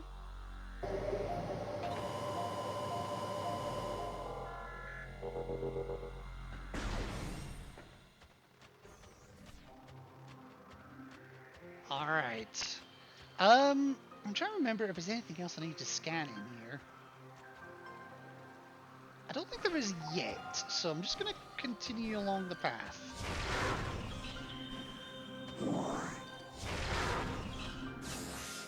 Now, the door that it just said that we unlocked is this one right here. And here, remember the pulse bomber? Here's its far-reaching brother. So, I give you the Scatter Bombu. Or the Harmony-class drone, if the future games are to be believed. Alright. Scatter Bombu. Pulsing tendrils of energy extend from the creature's body. Like all Bombus, these creatures can only be harmed by electrical energy. Proximity to these life forms may result in electrical visor interference. It is possible to avoid engaging Scatter Bombus by rolling into the morph ball and slipping between the rotating energy streams. That's what you have to do. So if you charge, these ones will not go for you, but they will speed the fuck up. Now give me 2 seconds because I am in a draw here, like a giveaway draw. So give me a sec. And they're just about to do the draw.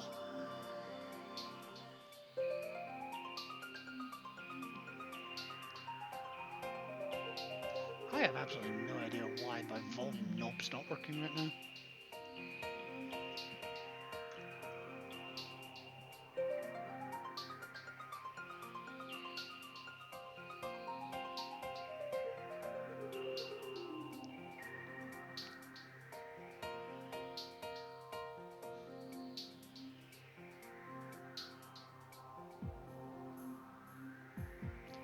Alright, let's see if I can win myself a stream deck.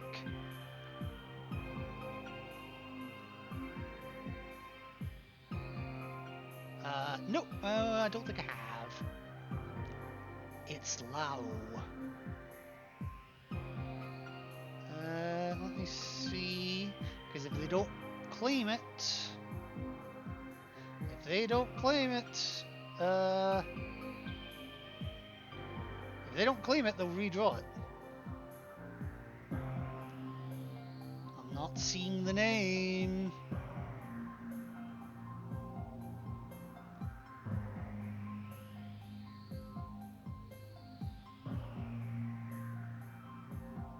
I don't see their name. I think they're gonna need to re-roll it.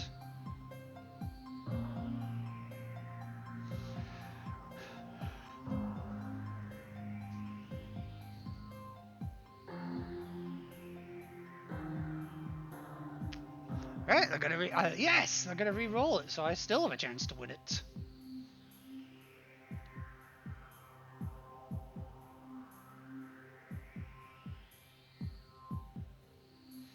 Come on.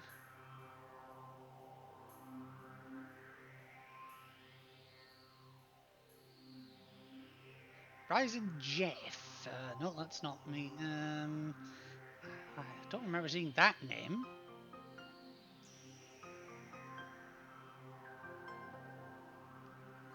I don't see it. Oh.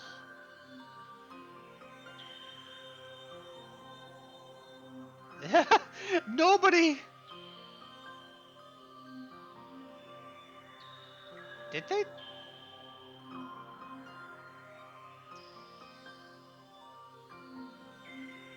I haven't seen the name. So there is still... I'm really sorry about this, folks.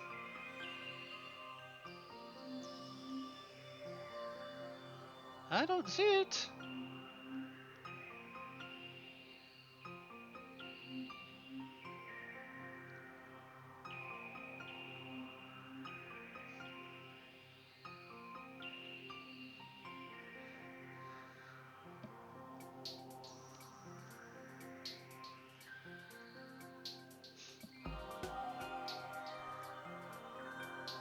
Oh no!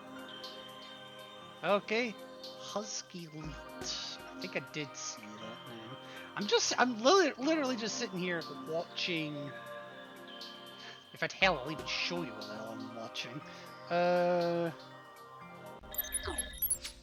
I'm literally just in the Elgato channel right now. I'm watching their giveaways. Ah, this one has chatted. Damn it! Well, that's 6.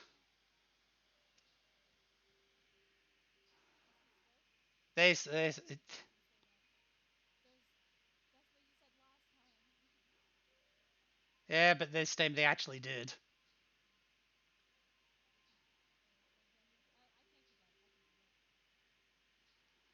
He's here. Yeah. Damn. Well, I missed out on another stream deck, but yeah, more stream decks will come. They almost always do. Um, so yeah, that's literally what I've been keeping an eye on. Alrighty, so I can close that now because there isn't any more things being given away. I can also close my bolt because I'm a moron. Oh, I see a sneaky lurker in here. Oh, did I just close the damn bolt again? I did, because I'm a moron. Ah! Alright, sorry about that. Anyway, let's deal with this damn scatterbomb by going straight into it. To be fair, they don't do that much damage.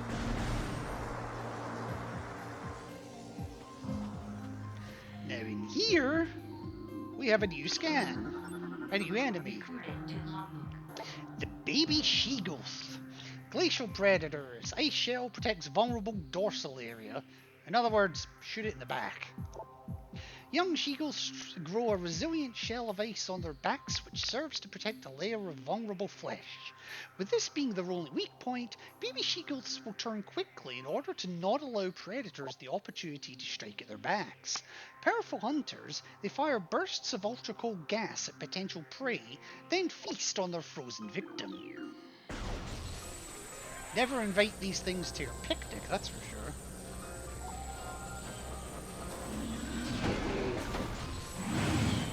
Basically, quick moves. Now be careful because they can freeze you in place. Wow, I actually got the rare death animation twice. Yes, in their death throes, she-goths can vent one more lot of gas at you. There's some ice here. The ice covering this opening can be melted with extreme heat. Missiles are not extreme enough, nor is the power beam, but it's there.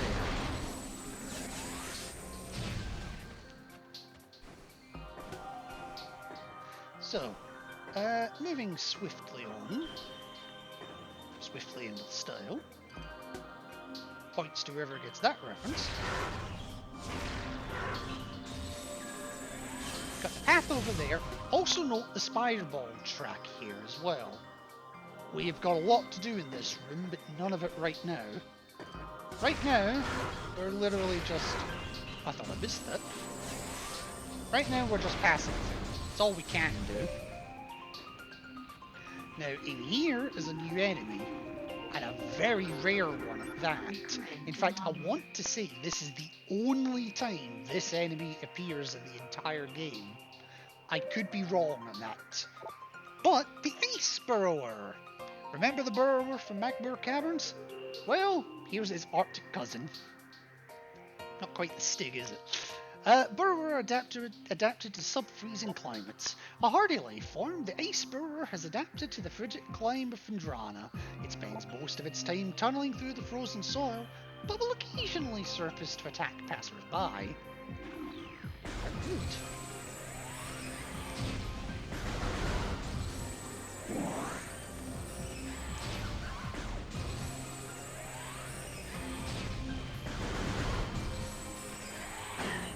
Ow. There's a lot of them too.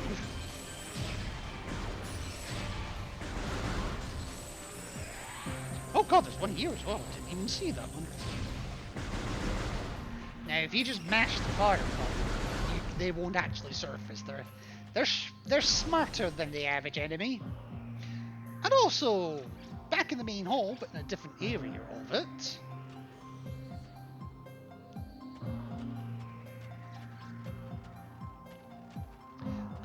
Oh, I guess it doesn't spawn yet. I know what I was thinking of seeing, I guess it just doesn't happen yet. Ah, Pulse Bombu, my friends. No, not that kind of friend. But it does mean those two can't attack me.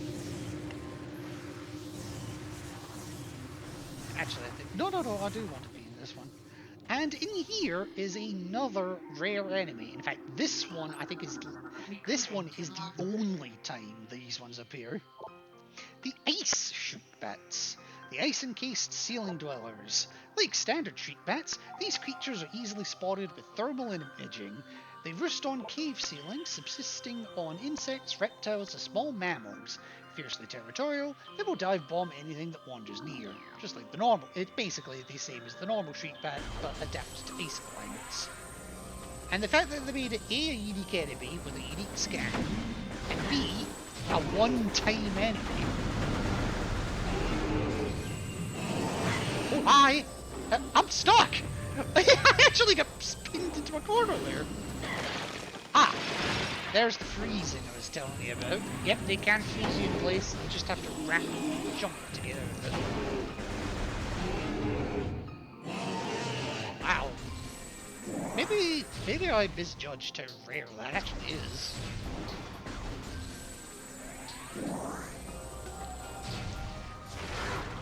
But one thing we can get while we're in here is a Chozo lore scan. As the great poison reaches ever further into the planet, we Chozo begin to feel the gnawings of despair. Before it is too late, we now make our last stand. We have begun to build a temple to contain this darkness. At its heart, we will place a cipher, a mystical lock powered by 12 artifacts and filled with as much power as we Chozo can harness. We wonder though, even when we are done, will it be too late? And will the power of the temple and the cipher itself prove strong enough to hold back the poisonous tide that even now swells within the ground, threatening all life? Well, it's a fair question, one that I don't immediately know the answer to. One thing I do know, however, is that we're not continuing that way because it's too high up. And even if we could continue that way, the door over there is purple. We can't open purple doors yet. One thing I will scan while I'm here. Surprisingly rare, that scan. It is easy to destroy them all and not think twice about it. The stalactite. This hanging rock structure appears to have a weak spot near its base. Some stalactites can be dislodged from ceilings, allowing them to be used as platforms to cross otherwise unreachable areas. And it's true. But we're not going to... Game? There we go. But we're not going to worry about it just now. Instead, we are going to go and take this door. Actually, it's this one.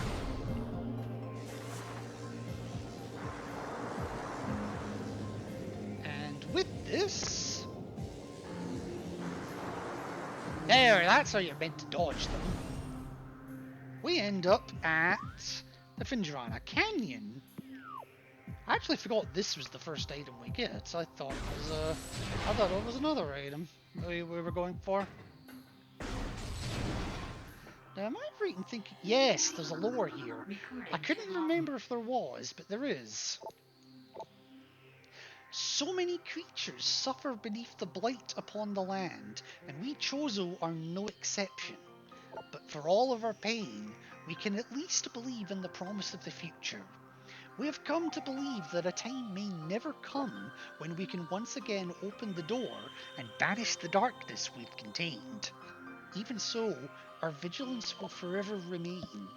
We believe that on some far-off day, a saviour will come and continue what we have begun. For that saviour, we will leave our ancient weapons and armour. The soul who can gather them will be the entrusted one, the only being who can reverse the evil that grows here. And I'm doing a damn good job of it so far.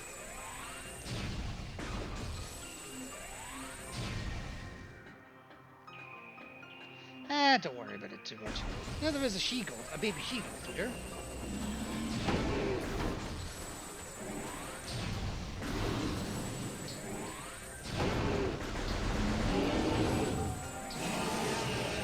Okay, yeah, that's fine.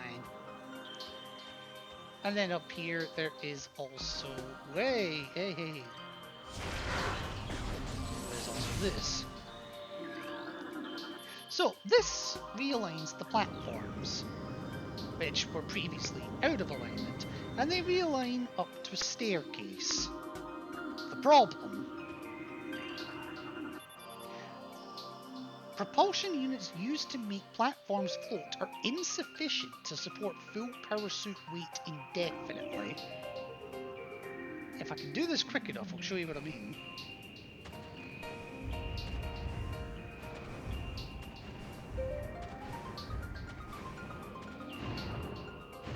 They break behind you, is basically what they're saying. But a reward for that is another ball. Upgrade. This one is quite a nice one. The boost ball. Well, in the words of Sonic, gotta go fast.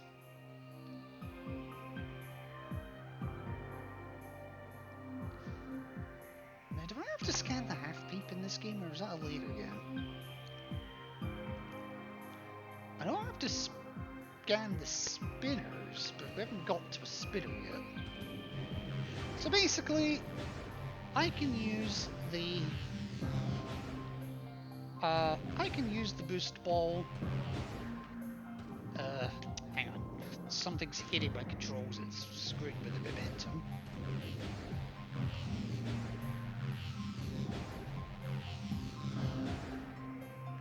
And I can use it to get up to far-reaching places, in addition to, you know, just going quickly.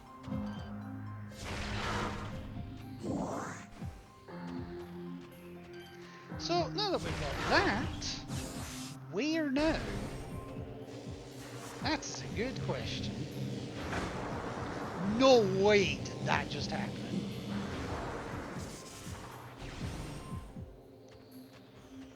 So, with that, we're unfortunately done with Phendrana. Oh, piss off. We're actually done with Phendrana, at least for the moment.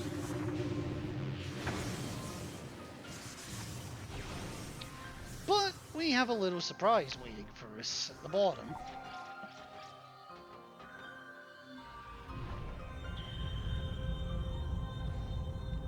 You didn't think we'd forgotten about him, did you?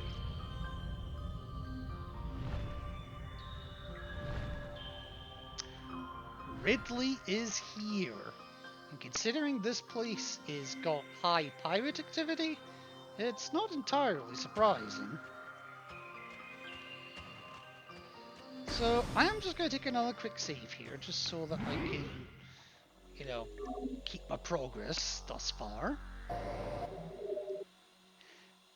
And then there is one further item that I want to get. One further major item that I want to get, that I can now get, now that I have the boost ball.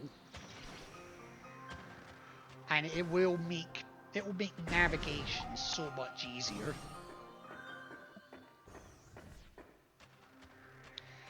But to get it, I have to leave Magmoor. Or sorry, I have to leave Phendrana for Magmoor.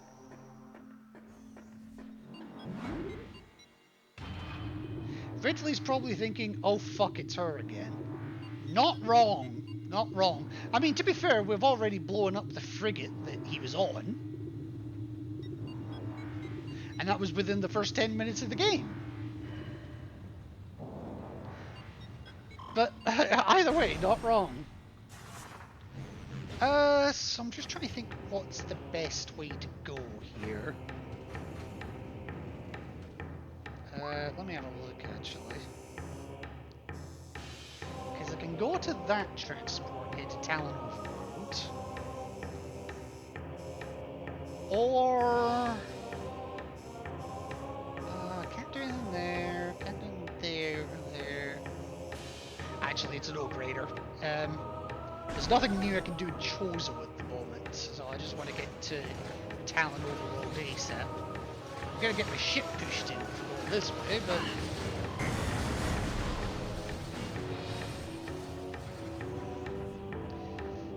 whatever.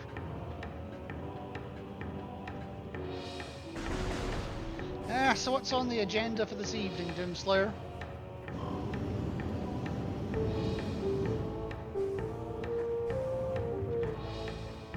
Anything exciting, interesting, boring, anything at all?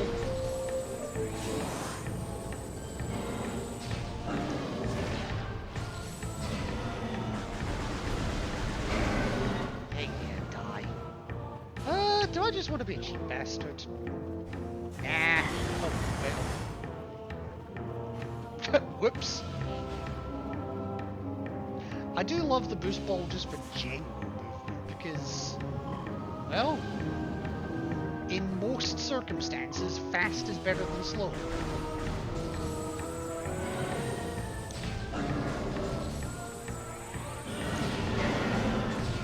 Yeah. You put your fucking fire away. Nobody's impressed. Nobody likes you. Especially because you're dead. I was thinking of starting Prime 2, but I can't be arsed plugging my GameCube in. Considering 2 is my favourite of the trilogy. I may be biased when I say this, but do it. Also, at least you have a GameCube that works. I have a GameCube that doesn't read discs. Which wouldn't be so bad, considering I've got a Wii. But the problem is, I also have the Game Boy Player attachment, which needs the disc to boot. So I can't play any GBA games.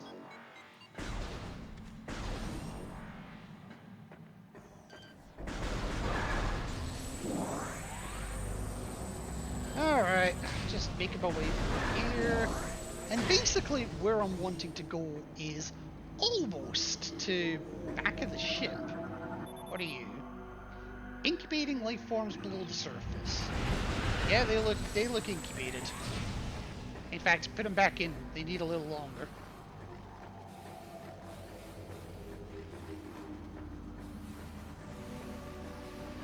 So, nothing I can do here except make my way up. And wait. Why did I think there was a... Oh, shit! But no, like, of the 3 games of the Prime trilogy, Prime 2 is easily my favourite. I love them all, but in order of favourite to least favourite, and this is going to be quite controversial to some people. 2, 3, 1. What are you saying? Technically my second GameCube. I sold my childhood GameCube for a Wii in 2006, which I regret because now look at the state of GameCube game prices. Yeah, exactly. That like a bog standard GameCube. In fact, actually, you know what? Let's do this. Let's do this together because I'm actually curious. Give me 2 seconds. Let's do this together, shall we? Sorry for the fact that it's so bloody bright.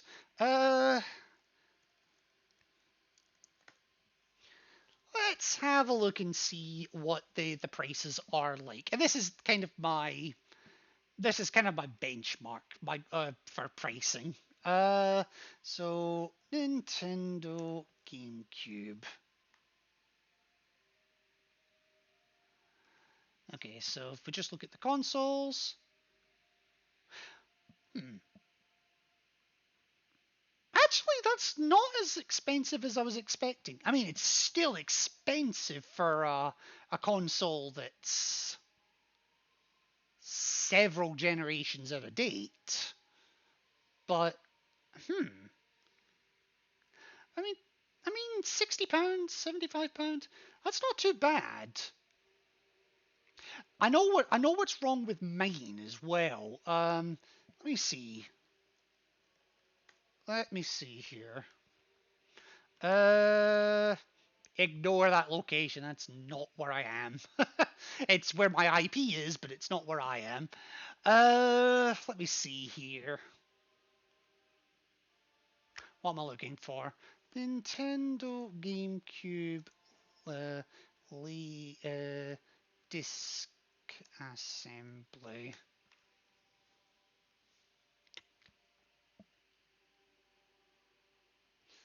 Okay, I can't bloody find one. Nintendo GameCube laser. Yes, thank you for showing me GameBit controllers and whatnot. None of this is what I'm interested in.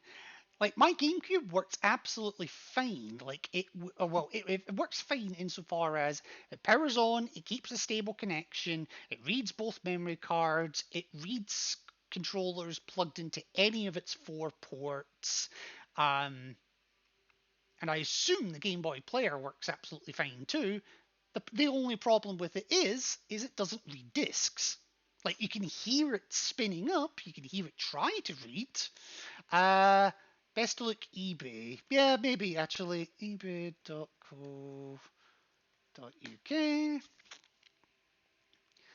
Nintendo GameCube laser.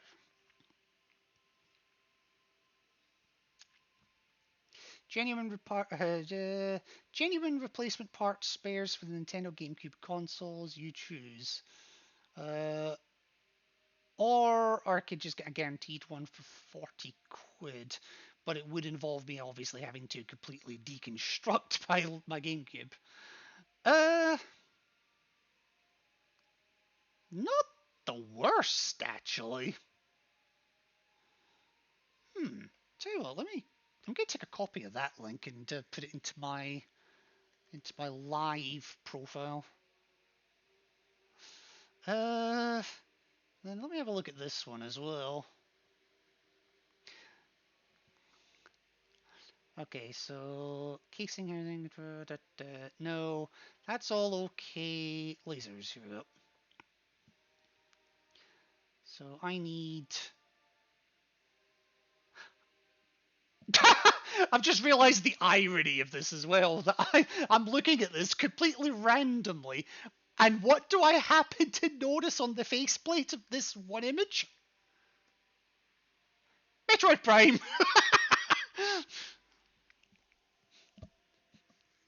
I completely didn't notice that to begin with. Now, here's the problem. I haven't a clue which unit I would need.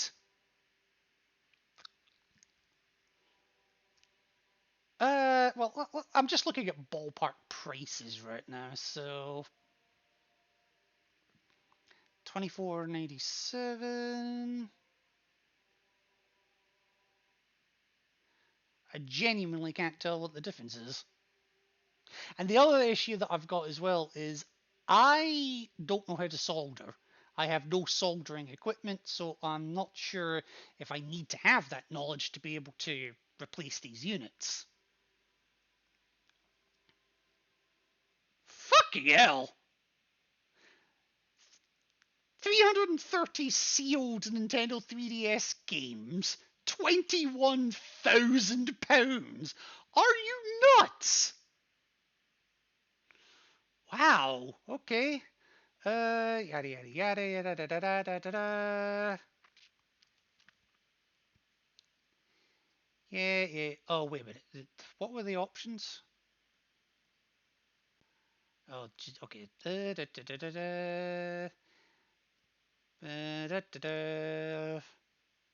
Please contact yada yada yada yada. Yeah, that's fine. So I mean, I have options available to me. Potentially options. That's something that I'll look at like in the back end. I also need to remember where my GameCube actually is because I put it into storage and I've not seen it since. But that's something that I can look into in my own time. For the moment, though, let me go back to the stream. People must be desperate after 3DS closed. Right! I saw something earlier today. Oops. I saw something earlier today that was because I know they shut down all online services for the Nintendo 3DS today, which sucks because I do have one. But I saw something today that that there is still one player on Splatoon 2, at least I think it's Splatoon 2, on the online servers, about a day after they technically shut down. And he actually put a message out on Twitter, and it was like, yes, I'm the last one here. Hoping to stay here for as long as possible. And finished his message off with, I'm lonely. I mean, at least he's got the amiibos to keep him company. It's Halo 2 all over again. It basically is. It basically is. Anyway, you didn't come here to waffle on about random eBay shenanigans in Splatoon 2. You came here for Metroid Prime, so let's actually get on with something. So, this is actually, ironically, the room... Wait, where the fuck am I going? This is actually the room I want, ironically. So, no, not interested. I genuinely can't remember if I need to scan the half-pipe in this game, or if that's just... That must be a later game. So, remember what we did to get out of here once we got the boost ball? Well, time to do it again, but a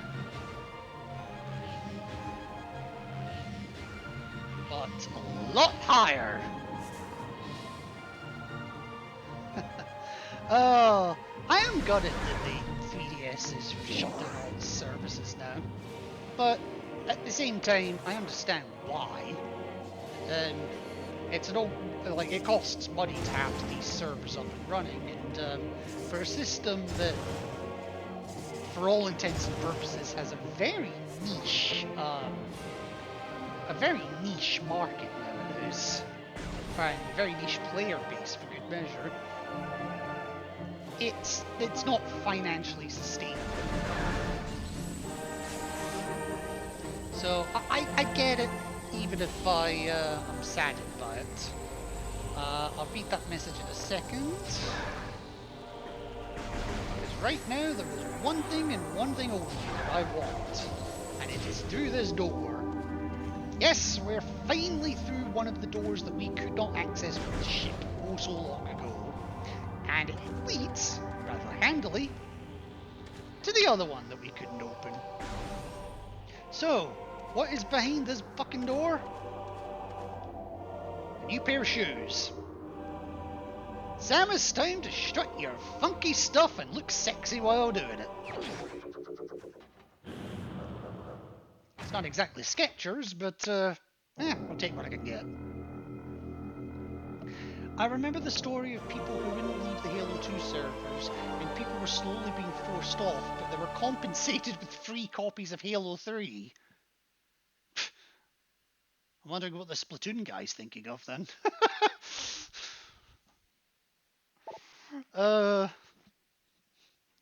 Alright, so we got the space jump boots, and between the boost ball and the space jump boots giving us a double jump, a lot of places have opened up to us now. But because I don't want to do that shit again, I am going to save the game here.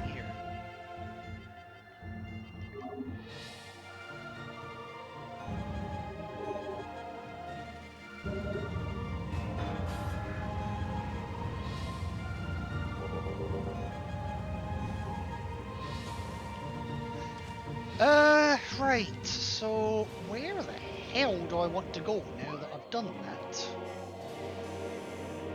Because there's nothing new going on at the artifact temple, because we haven't got any new artifacts. Nothing new at Town Canyon. There are pickups at Root Cave, but I can't get them yet. I already got the one in there. So there's nothing I can do at Talon at the moment.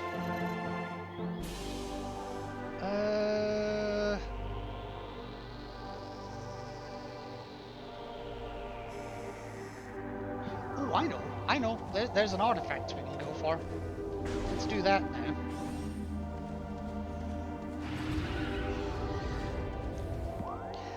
Where are we? This was in 2007 when Halo 3 launched. You could tell how dedicated people were to Halo 2. Hey, I mean, I've never played Halo myself. Well, I have, but not to completion, because I've never owned any Xbox console.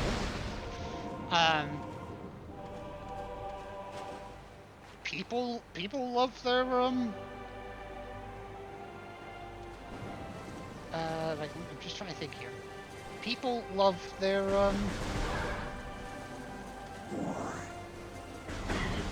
Ow. People love their Halo. It's a good game series.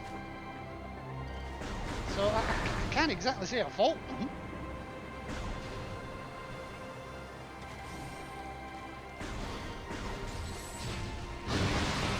Yes, I don't care about you. You're a flower. All flowers must die. Well, if anyone ever wants a game of Plants vs. Zombies, you know which team I'm going for.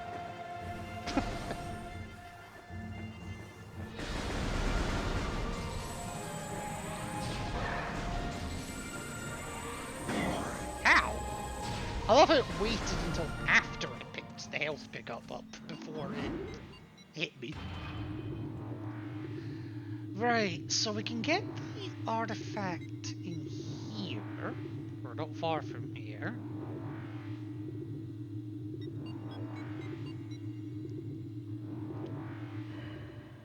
And then is it back to Vendrana?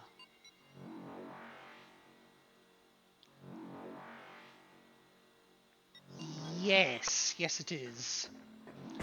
Yeah, so that's our game plan. There is things that I can get at Chozo Ruins now.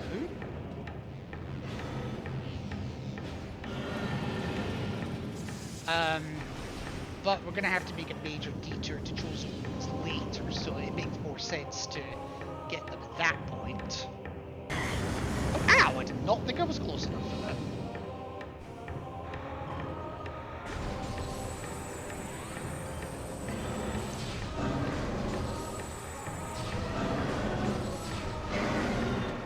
Yeah, I cannot be arsed waiting and going a long way. I'd rather just take a couple of hits of HP damage and mosey on out of here that little bit quicker. Especially considering my throat is actually beginning to feel like sandpaper. Hello! Oh shit, Llama! Thank you for the hot welcome. Here, let me give you a shout out for those that don't know Llama, because Llama is an awesome creature. Even if he is the scariest. I'm gonna take a drink from this place. I find myself caught in the spotlight of suspicion. My virtual coat perhaps a shade too flamboyant, my smile a tad too enigmatic. It's a role, I dare say, that adds a dash of spice to our digital repartee, a sprinkle of mystery amidst the camaraderie. Fear not, for in this game of wits and words my intentions remain as noble as a knight's, though wrapped in the delightful cloak of mystery that Sussy implies. So, let us continue this dance of dialogue, my friend, with eyes twinkling and minds alight with the thrill of the unknown and the... I thought I had resized this. It must have been another scene that I resized it on. Where are we? Center to screen. There we go. That'll work. And Flame, welcome in as well. Flame, this is the first time you're in my chat. Really? I could have sworn I saw you the other day, but whatever. Here, let me give Flame a wee shout out as well, because, you know, he's awesome as well.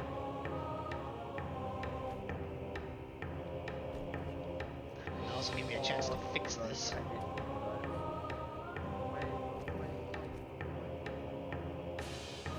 Don't do it. Oh, hello. Nice to see you. Okay. Hello, crocodile.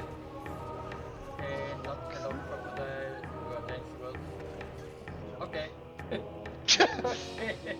That was stupid. I'm swimming now in water.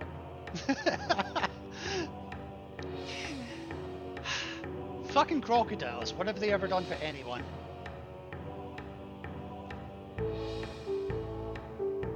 maybe Chief Irons.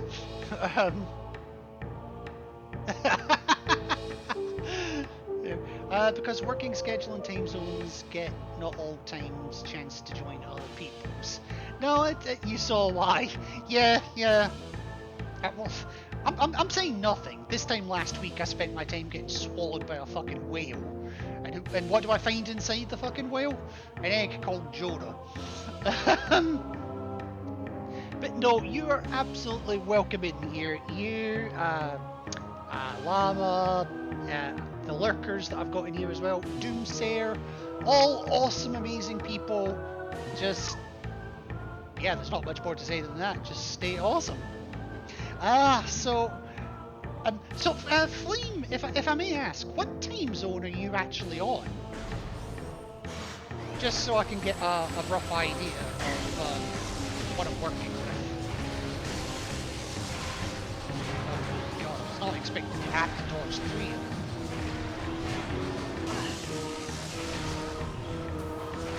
But this time, regardless, I do want to take them out because we're going to be in this room for a little bit. Typical.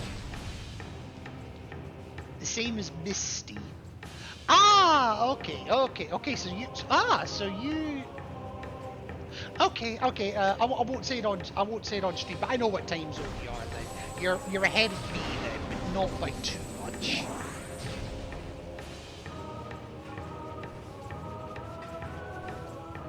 All right.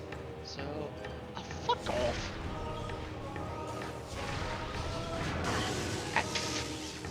I deserve that.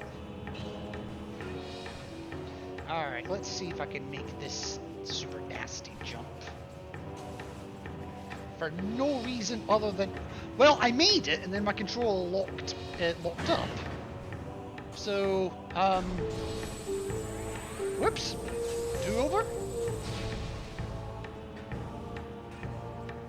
By me now it's nearly 12:30. 11... Hang on. By me is now nearly 12:30. 11:25. Oh, of course. That threw me for a loop for a second there, but okay. Would we say half? When like I'm British, obviously. So when I say half past, I say half past the previous hour, but you guys say halfway to. You're basically saying halfway to the next hour. That always tripped me up in certain languages. I want to say it's Germany that does half past the halfway to the next hour. I could be wrong. I imagine there's many languages that do that. Mine's done that before playing Crash 2 on PS3. Oh, don't tell me that. Crash, the Crash trilogy is on my to-do list. But at least now with the space jump we can get up here and we can scan this spinner device, which basically lots of boring shit that nobody gives a fuck about. But this spinner with the boost ball, bang, bang, bang, as I nearly boost myself off the fucking platform because I'm a genius.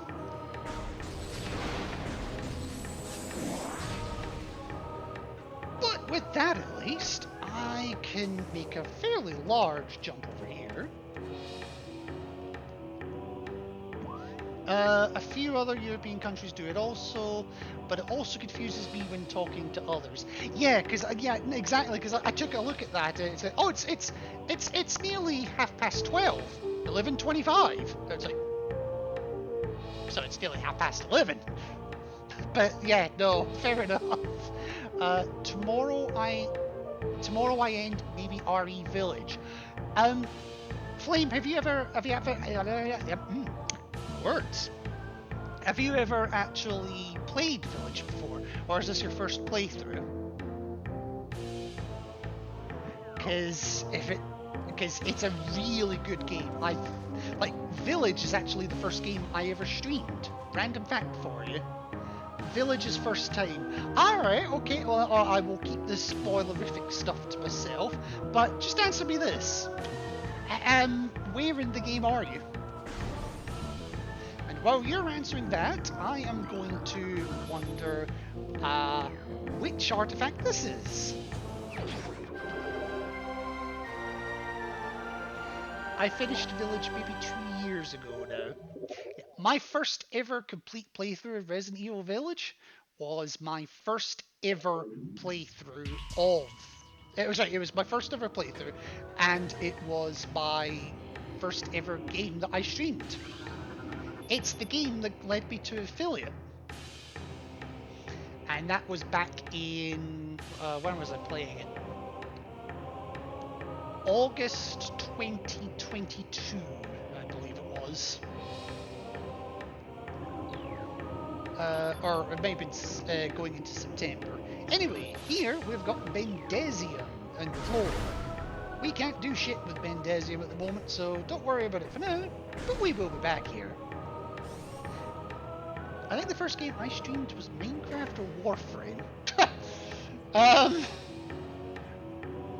Well, to be fair, most people, you stream what you know, so I'm not going to judge you for that.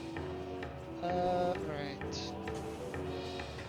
So I think at this point, is there anything else I can do with the boost ball or the space jump? Technically I could do a sequence break there, but I won't. Can't do anything there. Can't do anything there. And then I just need back to Chosen Ruins. I think where I actually need to go at this point is back to Phendrana. So, back to the cold climates, closer in temperature to what I'm used to.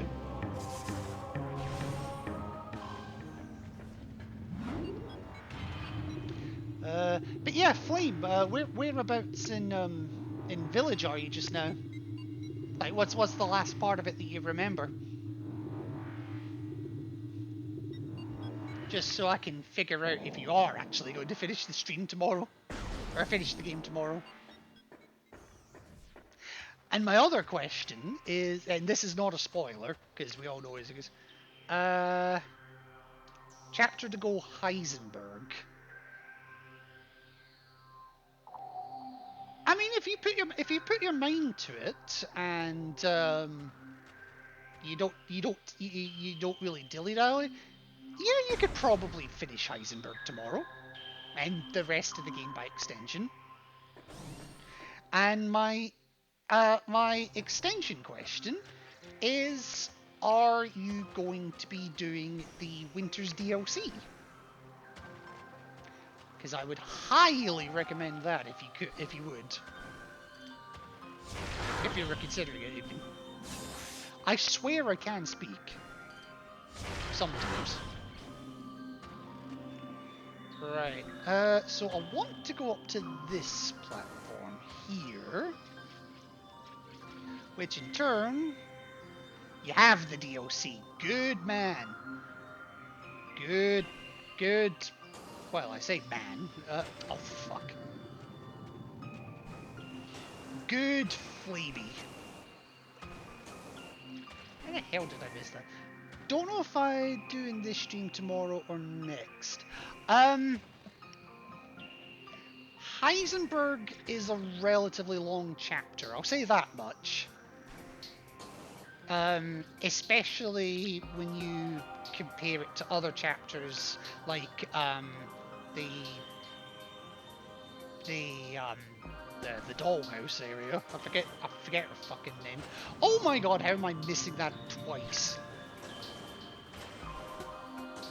In the GameCube version, I never fucking missed that.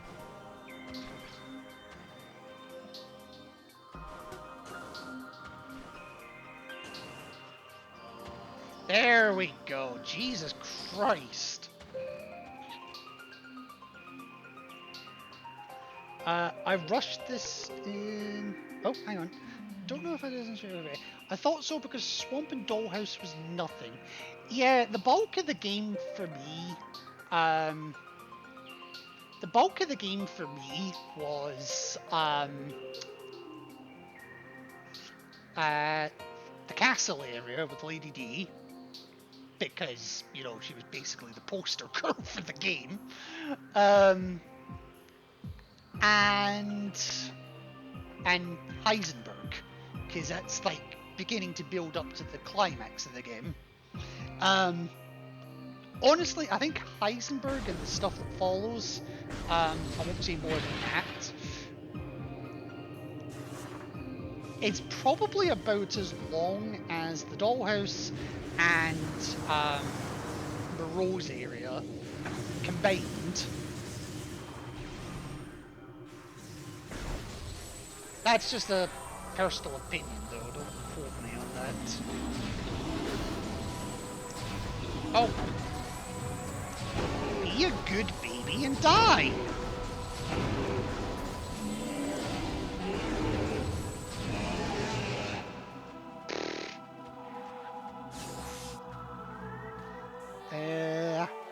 I get nearly snapped by the baby. Yeah, just, ugh. Also, before I forget, I am going to scan this ace parasite. They only appear in 2 places in the entire game, and they only appear once in each. This being the first one. But yeah, no, I would love to. I'll have to keep an eye out for you, make sure that stream. Like if I'm free the time that you stream tomorrow, I'm gonna have to make sure that I'm looking out for you, because I'm curious to see how you deal with Heisenberg and the stuff that follows. Meanwhile, enjoy my picture of an ace parasite. Parasites are hardy creatures able to adapt to any environment within 3 generations. If they can get laid. The ace parasite is a prime example. Having adjusted to a frigid climate, this vermin now thrives in it. Omnivorous, it can exist in areas hostile to most life forms. Except between the sheets. That looks like an old Final Fantasy creature.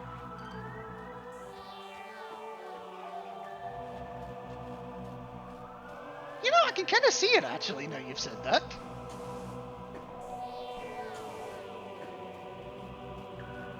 Oh, what am I doing? And to be fair, these ones wouldn't look out of place in a Final Fantasy game either, I think.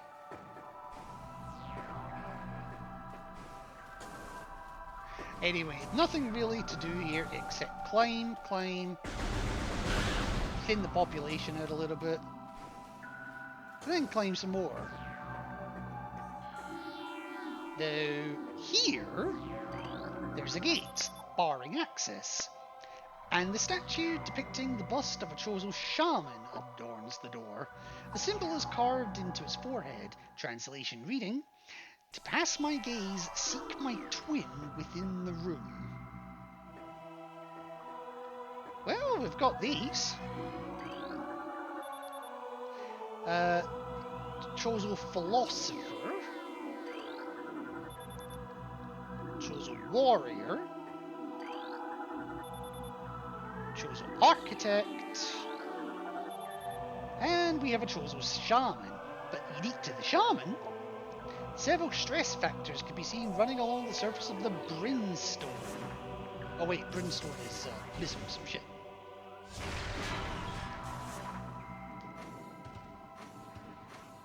Oh my god, get up there. Get up there! It's not even that hard to jump. I don't bother with DLC, not playing 40 plus just for access to DLC. I didn't bother with butt, yeah. Why I see the messages double in chat? What you mean, like you're posting a message once and it's coming through for you twice? Do a full refresh of your stream. Control F5. It does it. I don't know why it does that. It does it to me sometimes as well, but it's not doing it to me at the moment. I meant that with I didn't bother. Two other people's names, but same message. Oh. You mean Buttspot? Yeah, Buttspot's got a random chance of commenting on any other person's message and replacing random words with butt.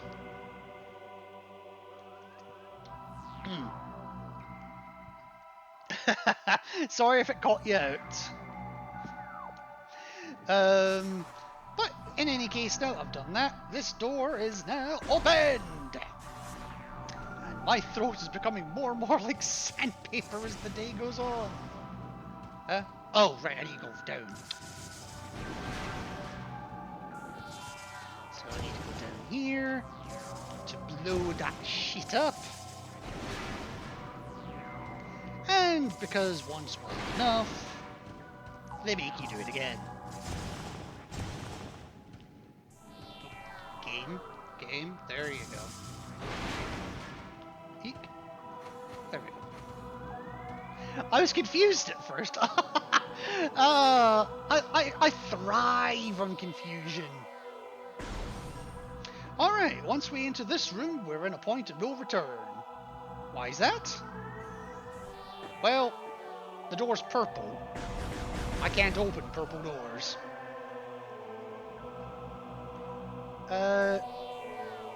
I make tomorrow a channel points pool if I die more than 24 times or less to the end of the game. 24 times or less? Okay. How many times have you died so far? And I should also ask, what difficulty are you playing on? Anyway, time for not shinies. Imagine 16. Okay. Well, not too bad. 8 deaths between now and the end of the game, going into Heisenberg.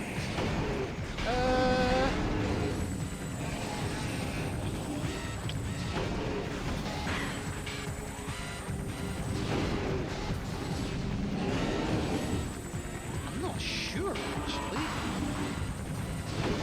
I mean, 16 deaths up to this point is pretty damn good for a first playthrough.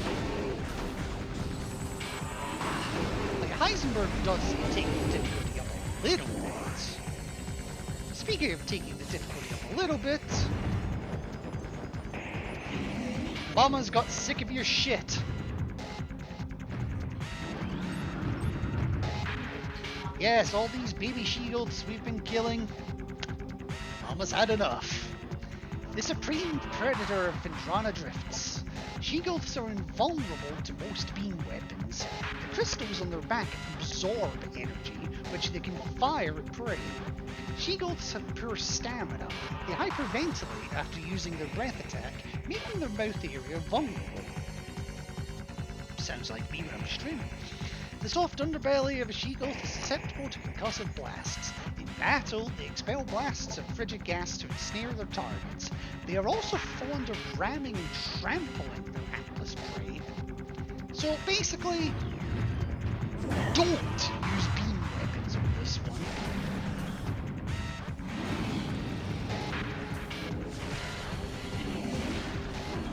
You usually get 2 missiles off before.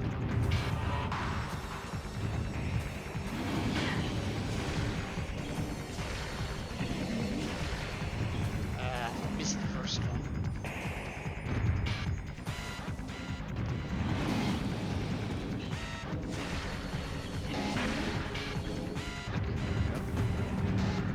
Later on, there'll be ways to deal with this enemy. Oh damn! I tried to be cheap. Later on, there'll be ways to deal with this much easier. But right now, I'm limited to the seams.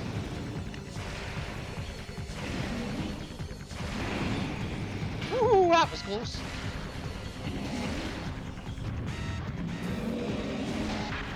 What the hell was that? Am I boring you?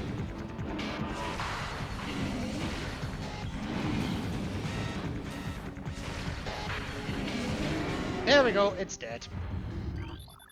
Fuck you, mama!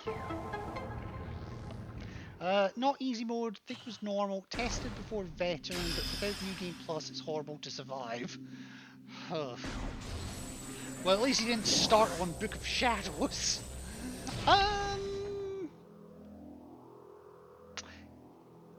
Eight deaths between now and the rest of the game. 16 up to this point. I don't know. I think you could probably do it without less than 8 deaths. With less than 8 deaths. Anyway, time for our first beam upgrade. I give you the wave beam. Now, I like the wave beam. The wave beam is, well, it's kind of like the power beam, but maybe a little bit better. It's also electrical. Upgrade you get is fucking amazing as well. It also, more importantly, oh, I'm maxed out living shit. More importantly, allows us to get through purple doors.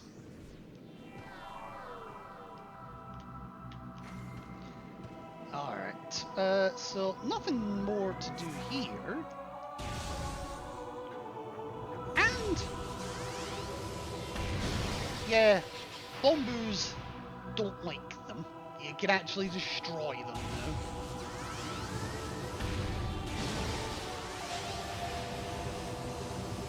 I hear one coming.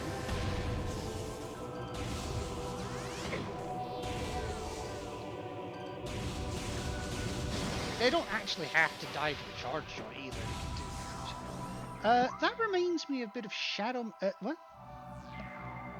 That reminds me a bit of Shadow Man from Map Cluster. Map Cluster? Speaking of the map, actually, I just need to double check where I'm going here, because the next thing I want to do is also in Phendrana. Now that I've got the space jump and the wave beam, I think I have to go the long way to get there, though.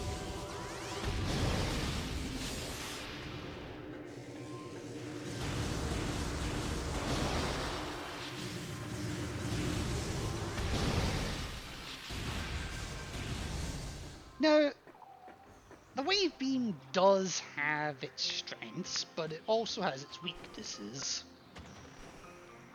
Which is, I guess, fair to say for most weapons of this game. Like, it still can't do anything against, against those guys.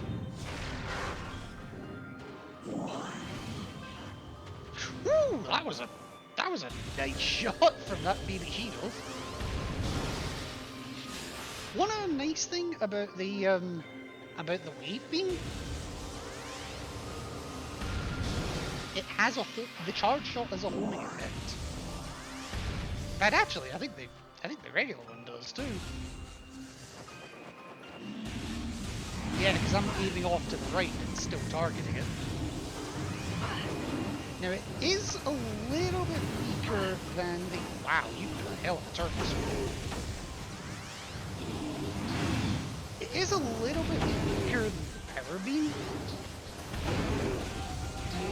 but it can also paralyze enemies for a split second.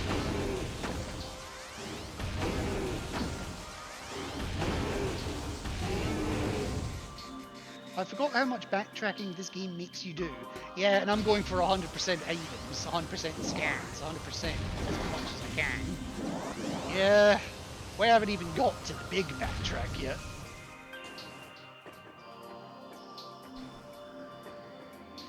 It's coming.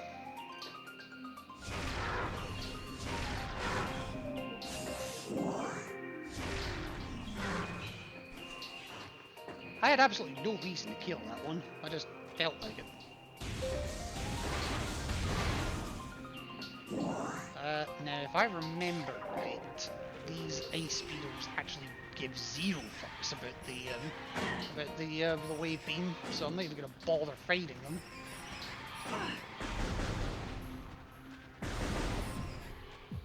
I'm not too worried about the damage I'm taking as well.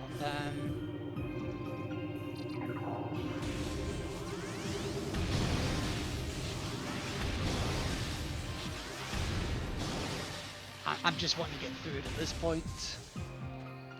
But yeah, this game, these games do make you backtrack a fair bit. How the hell do you get there? Where do you get the super missile? Whoa! How did you flank me? I mean, this is the room I want to be in, because...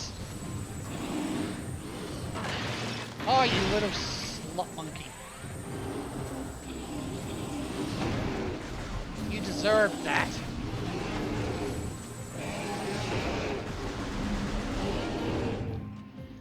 Whew! That happened. Oh, so now that the baby she-gulls have moved in, the ice shriek bats have gone permanently, so hope you didn't miss them.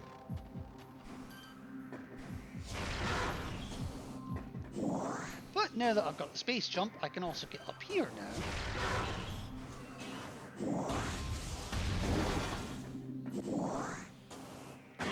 Ah! Really? I also just want to make sure I definitely got the stalactite, because... Yeah. Thanks, game. I feel like Metroid sort of invented backtracking, or at least made it a standard for collectathons. I can't think of another game series that predates Metroid, or at least the 2D Metroids,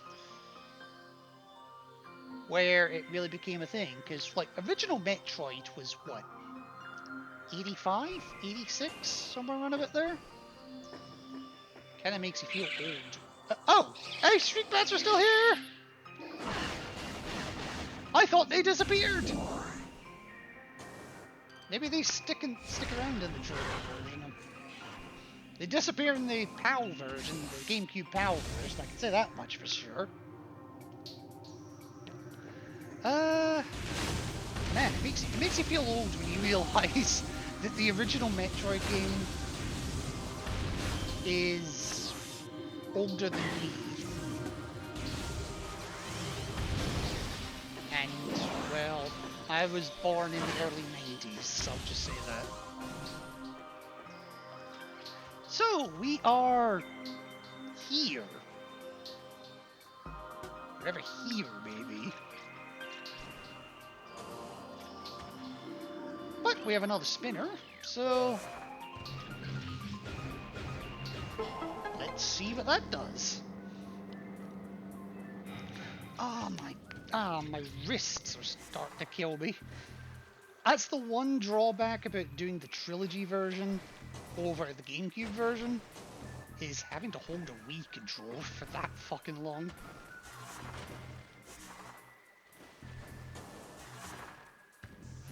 I kind of wish they had integrated, because I've got a Wavebird. I kind of wish they had found a way to integrate, like, the GameCube controls into the trilogy version of the game.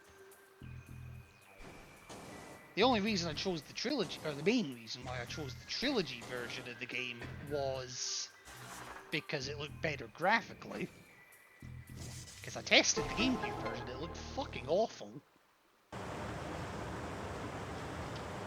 When Zero Mission and Return to Samus came out, it sort of made the originals obsolete. Yes, but at the same time, there's always going to be die-hard fans. I don't mean fans of Die Hard. There's a good game series as well. Anyway, I'm gonna come over here first, because hiding in here is another energy tank. That's our, what, 5th one now? Yes. No other way out of here except down the pipe. Flushed out like a turd.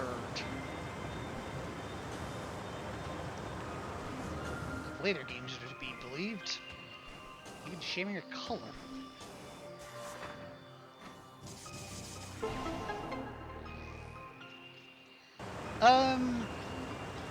But that's one of the other things I like about the GameCube version of Prime 1, in that if you had if you had a copy of Metroid Prime on the GameCube and a copy of Fusion, I think you had to complete both of them, you could actually link the two up and not only get the Fusion suit for Metroid Prime, but you could also play the original Metroid on the GameCube. Alright, in here we have another save point. I'm still looking for the funny ones. There are some good scans in these rooms sometimes.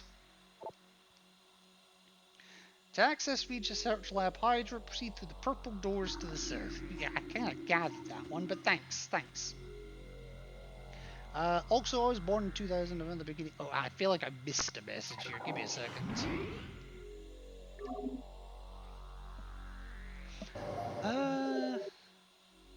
Okay, when zero... Okay, no, I didn't miss a message. It was just... Okay. Okay, I was born in 2000 around the beginning of December. Yeah, oh gosh. I suddenly feel very, very old compared to you. You being born in 2000, me being born early 90s. Yeah. Definitely feeling older. But with that, do I want to do the Pirate Lab now? Let me think. What's after the... Okay, so what's after the Pirate Lab?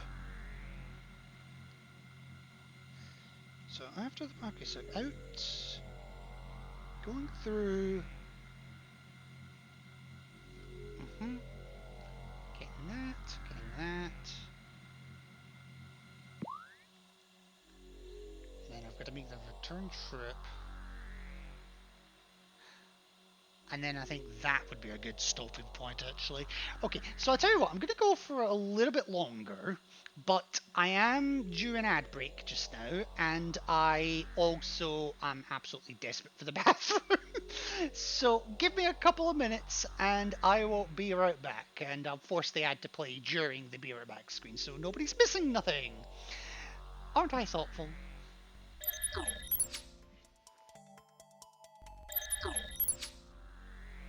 Alrighty, your favourite bird is back.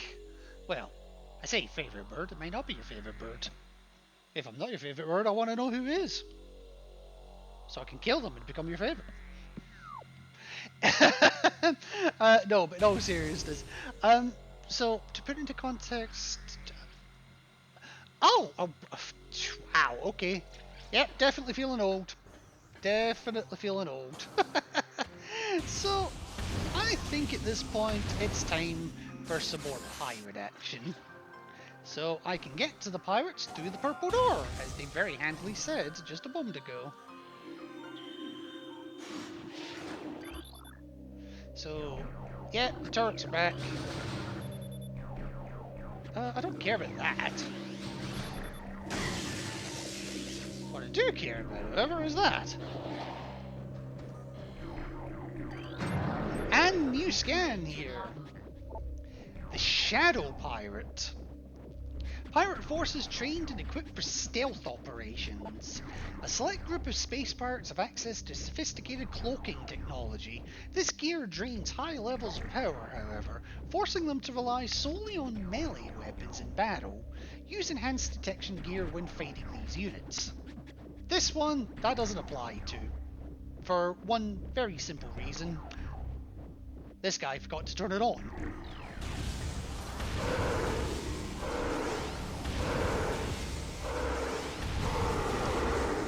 Yeah? Dumbass literally forgot to turn his stealth camouflage on. I don't know how.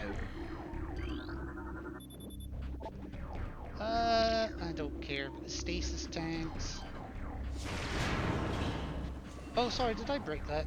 My bad. I'm just gonna take this out from a distance. And then I'm gonna walk in with my scan visor here. The pirates have come prepared.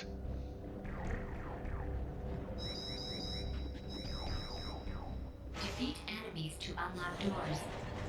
Yeah, we have to kill him in here before we can leave the room. Which is fine. So here we have the standard space pirate. Sentient aggressor species, well trained in weapon and melee combat. Space pirates wield galvanic accelerator cannons and forearm mounted scythes in combat. This species seeks to become the dominant force in the galaxy, and the technology may help them realize this goal. Ruthless and amoral, the pirates care little for the cost of their ambition. Only the results matter, and they take these very seriously. Creatures after my own heart. So unlike the Shadow Pirates, these ones can't actually shoot. And they hurt.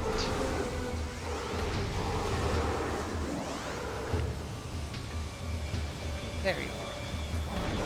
Yeah, the Shadow Pirates are more visible, but the drawback for that is they can't actually shoot you. They have to go melee ones. There you go. Doors are open. I like open doors. Especially when one leads to a map station.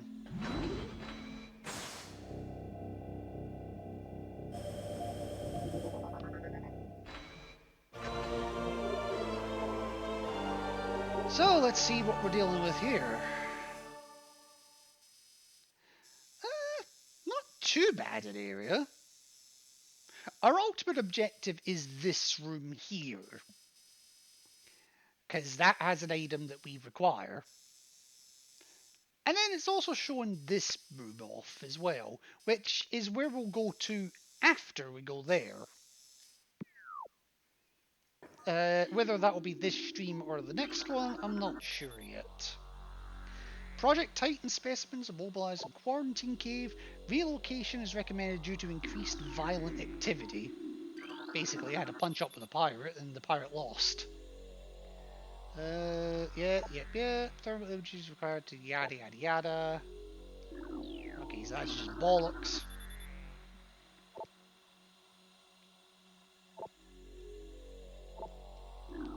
Yes, and there they're making armor out of poison. And shit like that. Now, the door that the pirates came through, i.e. this one, only pirates can get through it.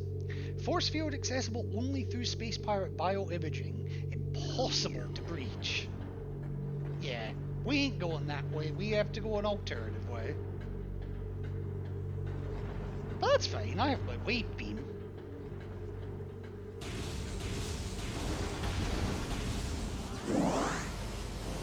Okay. So far, so good. Just a couple of scatter bombers to kill. And then this room.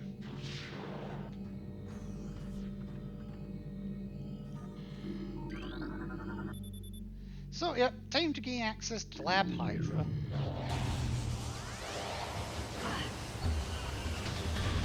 Which is quite heavily defended. Just by standard pirates at the moment.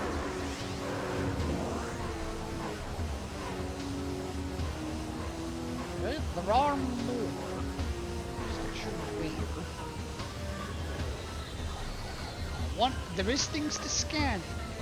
I want to make sure I get everything killed before I start scanning, because I don't want to miss them.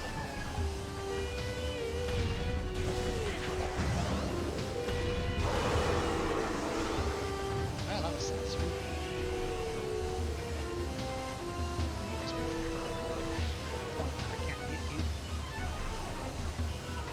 Okay, I guess they're all further up, so I can't do shit with those ones. So lots of things to scan in here. The only ones I really care about are the ones in red. Like this one, for example. Log 10.515.8. Our initial tests exposing Talon 4's indigenous parasites to Phazon appear to be successful. Increases in strength, size, and aggressiveness are common in all test subjects, as well as unforeseen evolutions like additional poison sacs within the abdomen and the appearance of a second ring of mandibles in several subjects. These creatures were chosen because of their resilience, and it appears possible that, given enough exposure to Phazon, they may one day be able to survive on any planet we transport them to. Our methods will have to be refined.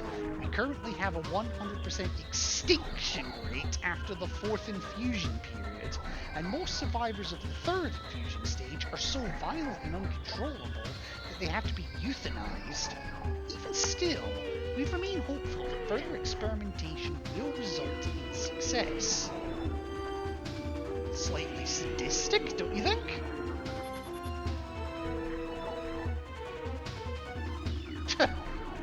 Phazon amniotic gas. What? Okay, that was just telling me about ice beetles. That doesn't matter.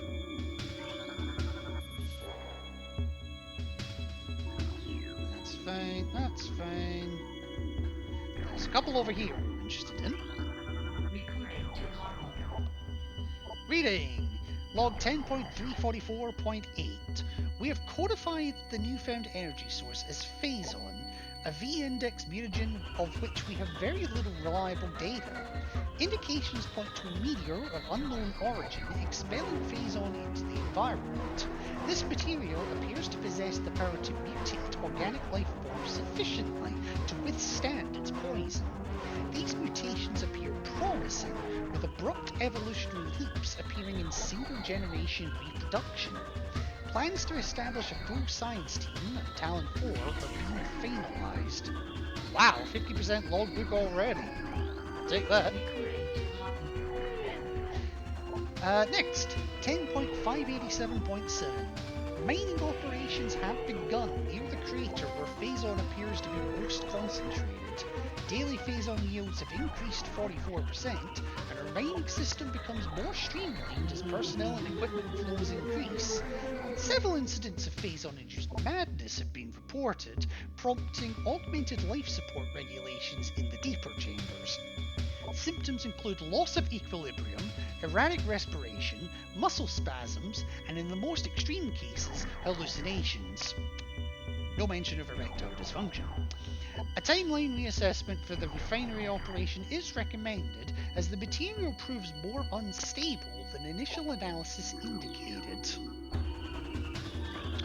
So what is this Phazon they're talking about?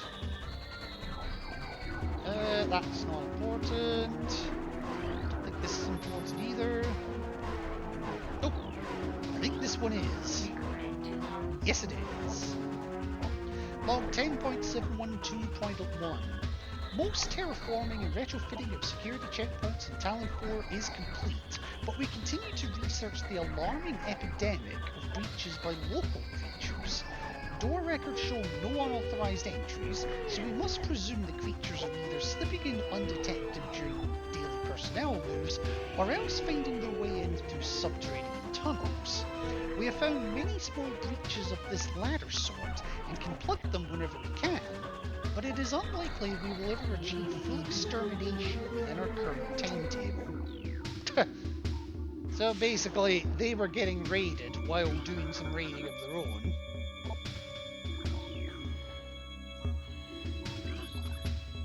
Okay, yes, there is an elevator over there, that's fine. No, I'm trying to get this.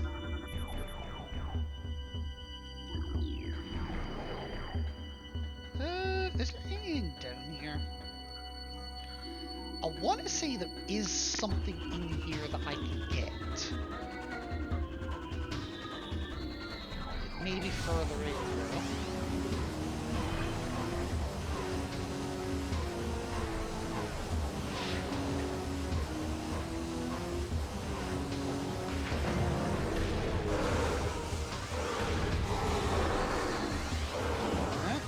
you're dead. Oh.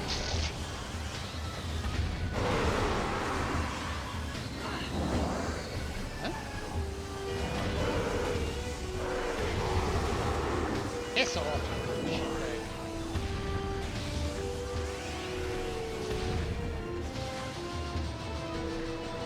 Be careful with shooting turrets with the wave beam because, well, they can make the turrets go haywire when they die now. That's not important. That's not important.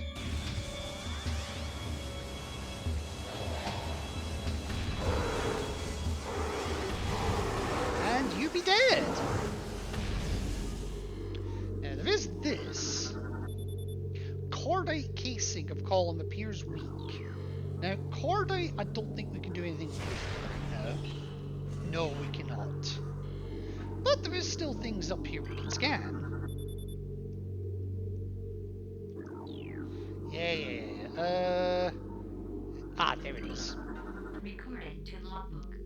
So yes, 5 pieces of pirate data lore in this room alone.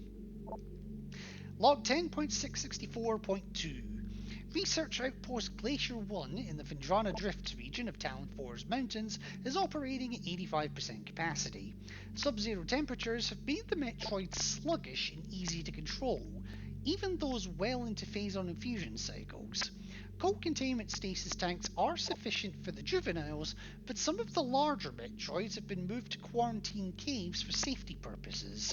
Security doors remain an issue as malfunctions due to ice occur every day. Large predators in the wastes are also a concern as they continue to kill personnel and breach secure areas. Unfortunately, it has become clear that our containment teams cannot neutralize all of them without a vast increase in munitions and soldiers. Basically, they brought the war to Talon 4 and they're getting their asses kicked. But mention of Metroids?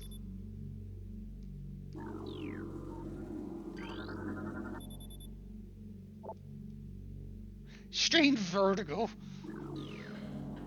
Okay, so there is something that you can get in here, but I guess you can't get it yet.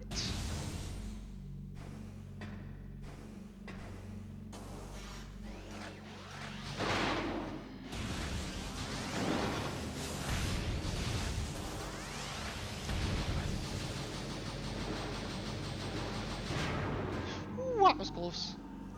Is there a... No, there's not. Sometimes there's a control panel that you can use to disable it without shooting. But there ain't one here, so... Shit.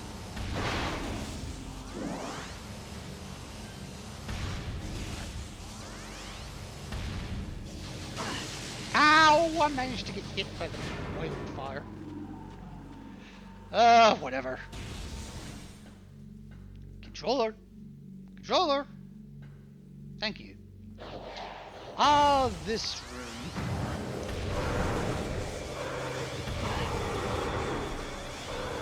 Yeah, just full of regular pirates in here at the moment. Which is okay.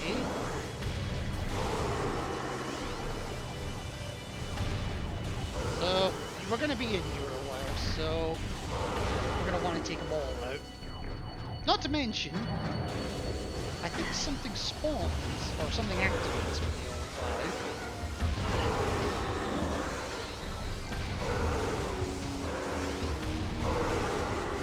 You see why I love the wave beam?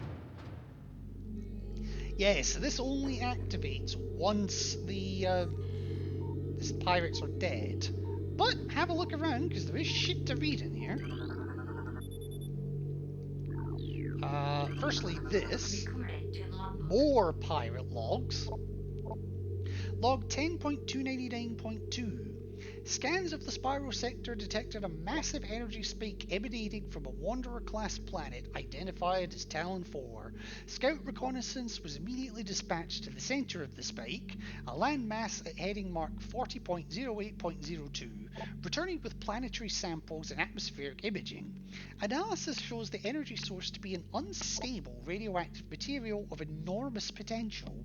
We are unable to form an accurate risk assessment at this time, but we are unlikely to find an energy source this powerful again. Analysis will continue, but currently Talon 4 appears to be a viable secondary headquarters. Oof. And then there's also more lore here. Log 10.401.7. Phazon mining is underway. Several garrisons have been established and terraforming of the Chozo ruins is underway. Security systems are operational, and science team continues to make progress in their biotech research. The Fendrana drifts have proven to be an optimal location for research headquarters, and soon it will be joined by a fully operational command base and starport. If command's predictions are half true, we shall rise to dominance in this sector within a decacycle. Truly, these are glorious times.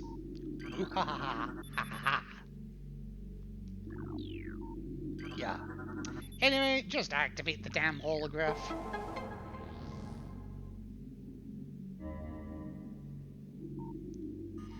So that turns on a port over here.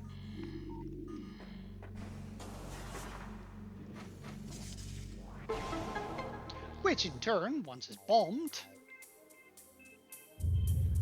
activates a set of pistons and another bomb slot.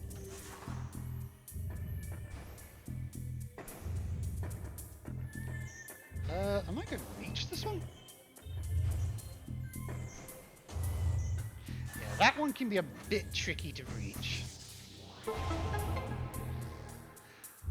But once that's activated, it activates the spinners at the bottom. 4 in total. We need to turn them all on.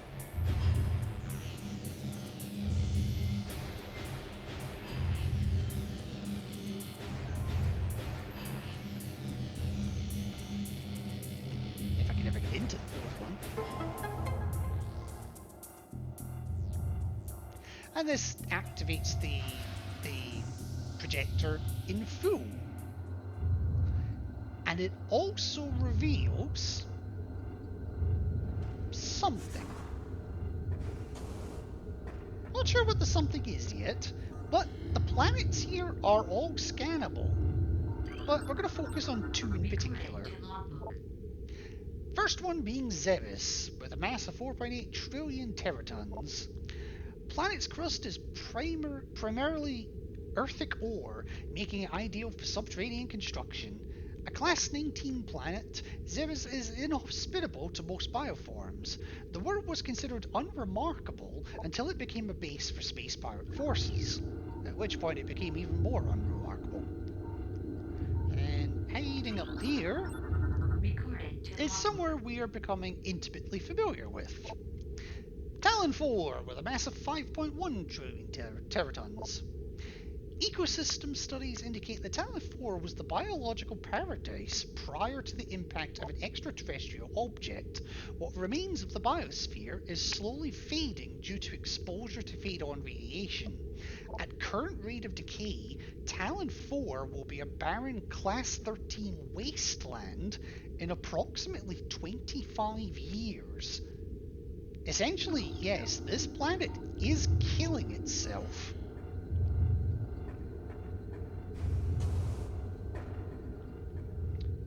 What the game?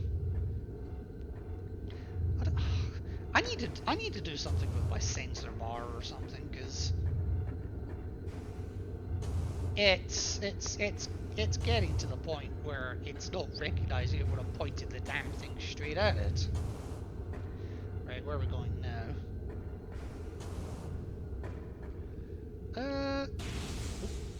So we've got this here. I'll go into that door in just a second.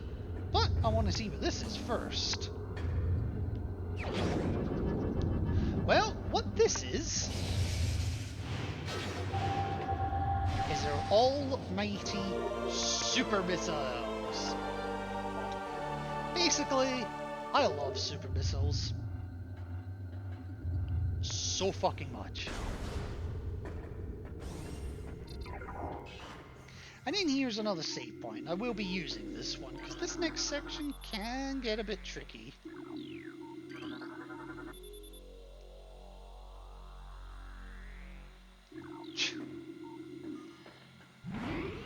I guess the funny ones are in a later area.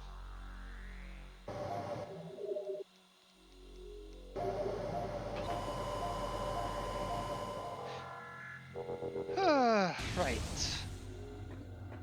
So, carrying on to the purple door up here.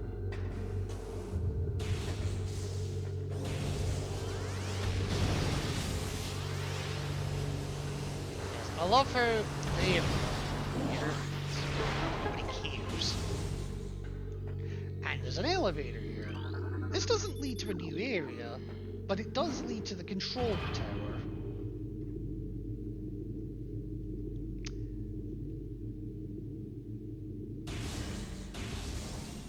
Oh, this bit sucks. I'm just gonna say that right now. This bit sucks. Yeah, it's a trap. Firstly, space pirates. Controller! Where the fuck are they? Oh, there. I don't have to get up there. Okay, and then once you kill them, new enemy. Rather unimaginative named the Flying Pirate. I prefer the name these guys get in the second Prime game. I prefer Pirate Hero Trooper. That sounds so much better than Flying Pirate. Pirates trained and equipped for airborne assault. Flying pirates are extremely agile in the air, but the heat signatures of their jetpacks can be tracked with thermal imaging. While their missiles are extremely potent, their jetpacks can be even more so. If the pack fails, they will make a suicide strike. Yes, these guys are suicide bombers, effectively. If they are effectively on the brink of death, they will die on you.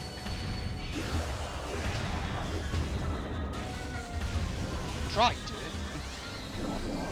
Now there is a second wave of these guys.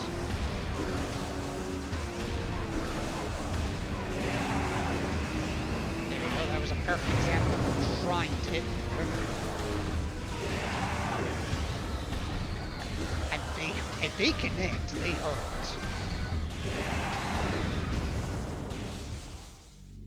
But once you've cleared all three waves of enemies, the door reopens. Now I just need to make sure I'm going the right way here. Is this way? Yes it is. Because Research Lab Aether awaits us.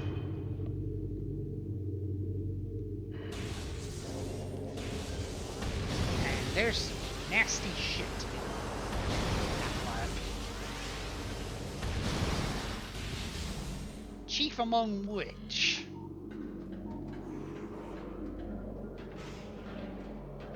we've been hearing about them all bloody game.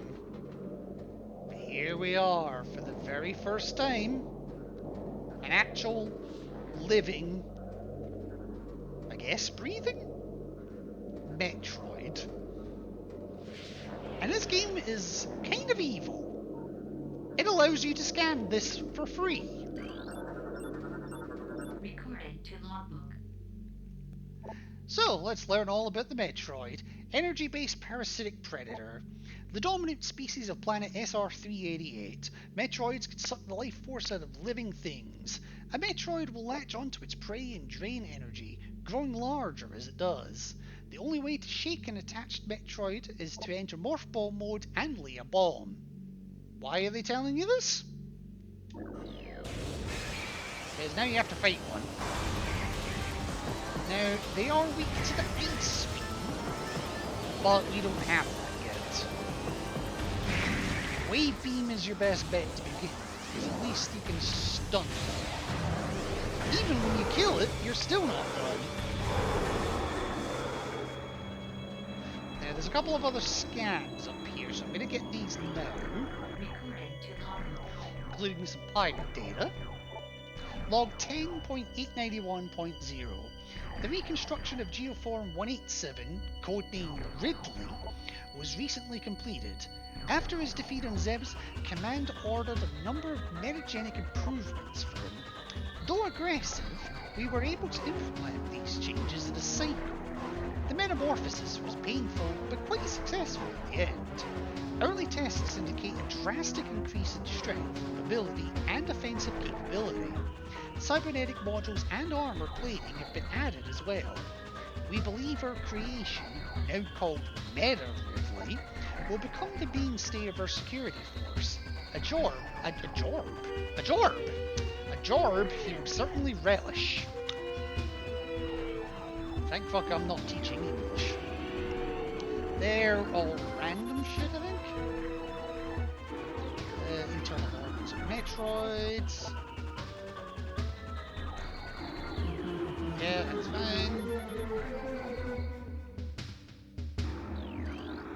This is just telling you all about Metroids. It's fine.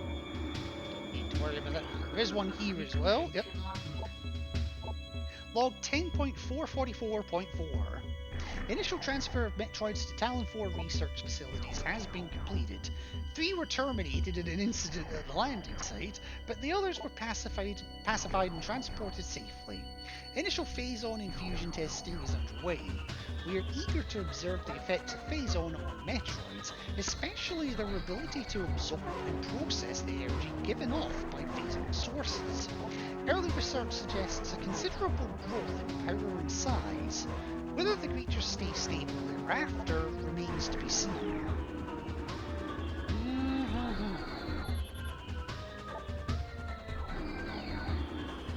We'll get to that.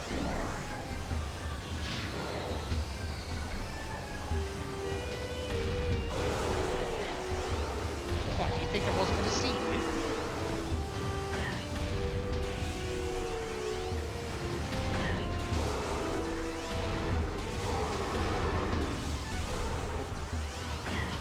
Ah, where the fuck am I? I didn't even know I could stand on that pillar.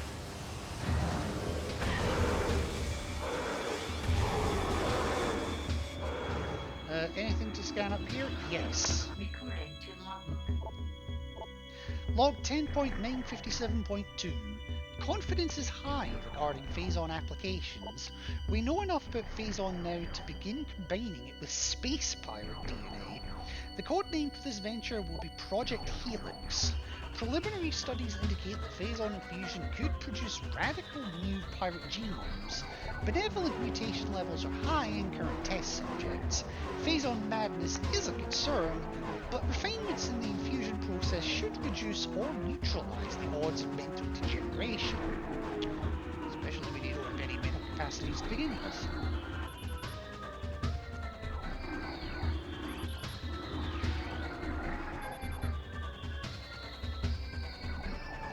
In the event of a Metroid attack, repelled creature with missiles set to maximum concussion. That's one way to instantly stun them. But,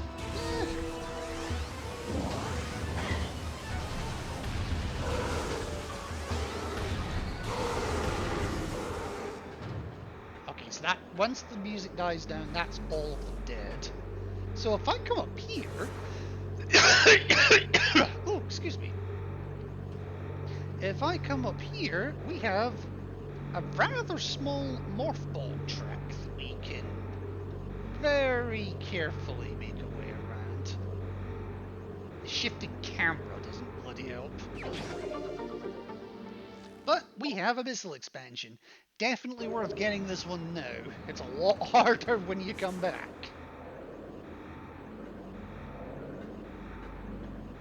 And then also over here, one missile rewards us with an energy tank.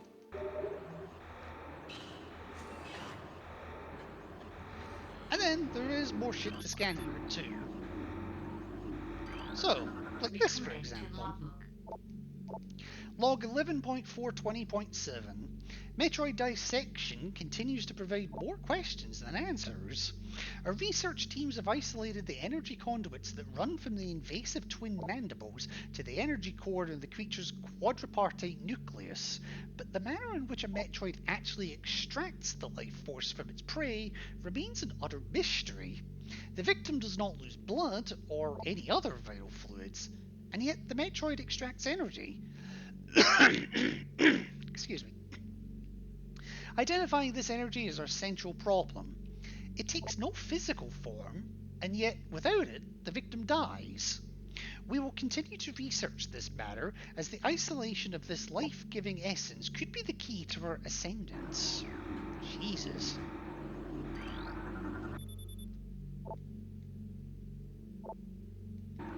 That's not an important one. That's not important. Project Titan we'll learn about a little later. Recruiting This to is an important logbook. one. Okay. Log 11.550.6.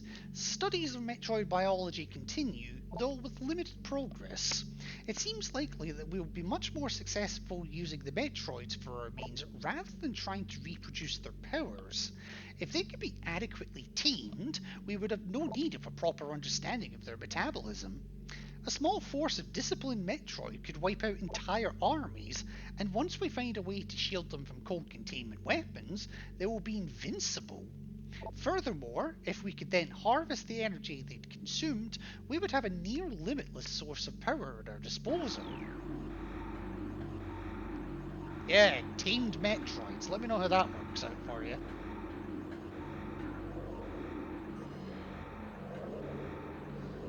Be careful with your missiles, by the way. You can destroy this one. You can let it out. There's actually opportunities where you may want to. We're not there yet. Right, so we got 1, 2, 3. That one there, 4. And one of them, 5. Yes, that's correct. I'm just trying to keep track because it's actually surprisingly easy to do this one. Here, remember those ice beetles that we're talking about? Very rare scan. Burrowing insect with an ice-reinforced carapace, adverse to heat. This member of the beetle family is adapted to life in the sub-zero temperatures of the Vindrana Drifts, growing a thick ice shell over its entire body. The ice is extremely resilient, providing the ice beetle with extra protection and augmented digging abilities. Yet you can still kill it exactly the same way.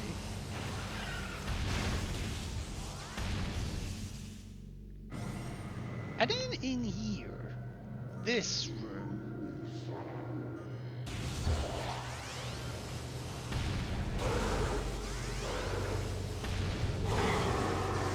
Kill everything in here.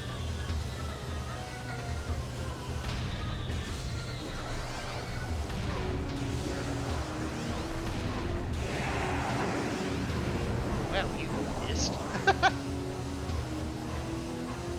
There are Metroids in here.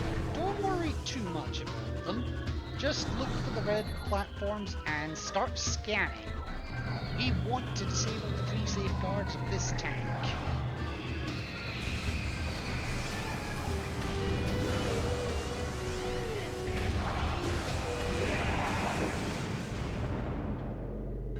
That looked painful.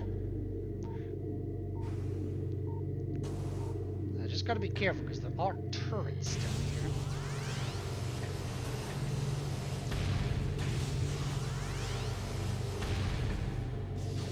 I want to make sure I fucking destroy them as I'm going down, ideally. Whoop, that one saw me.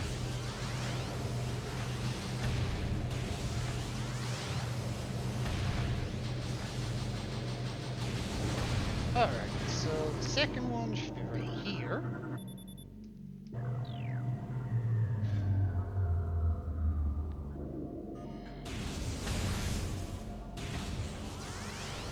third one should actually be right here.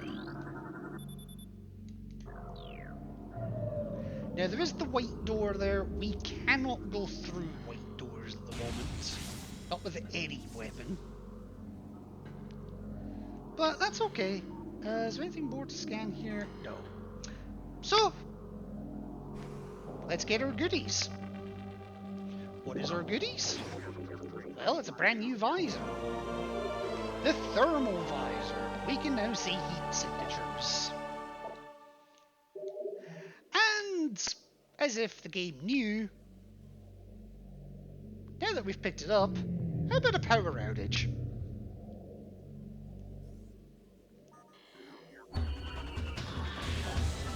Yeah, we need this to see what we're doing.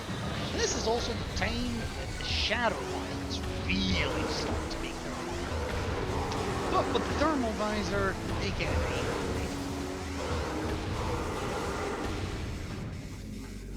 Now, that's only the first problem.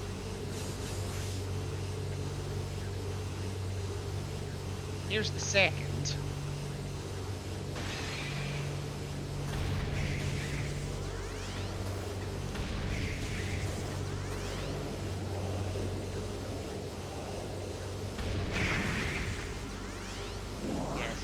Three charge shots with the wave beams enough to incapacitate them.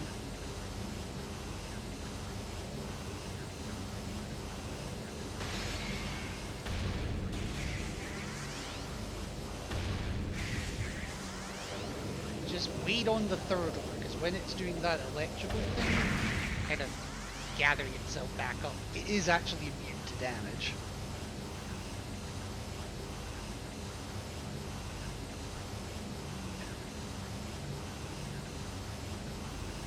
So, I think there's one more up here. Yeah. So when it's doing this, it's actually immune.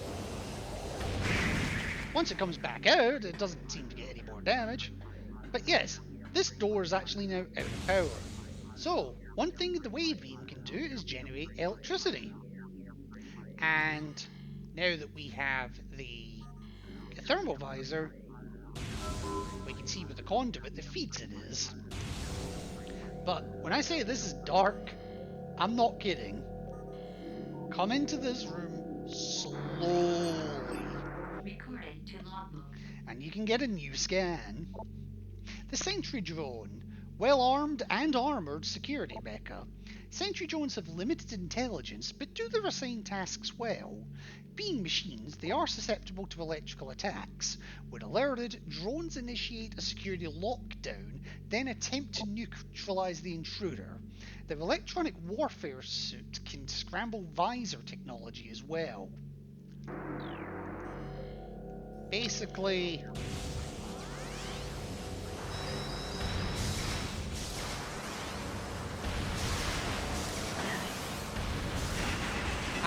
they can scramble fucking everything.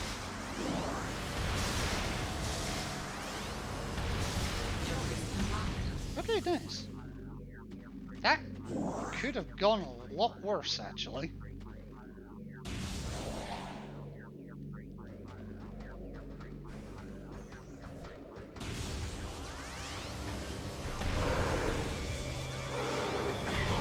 Yes, at this point we're trying to get out of the area.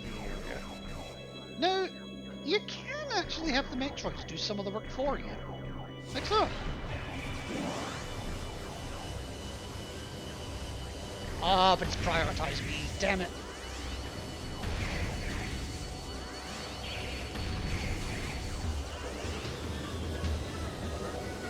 Sometimes they don't.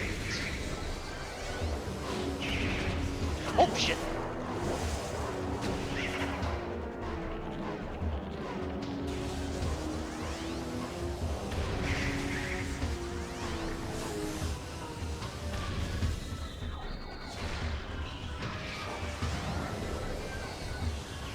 See what this one is.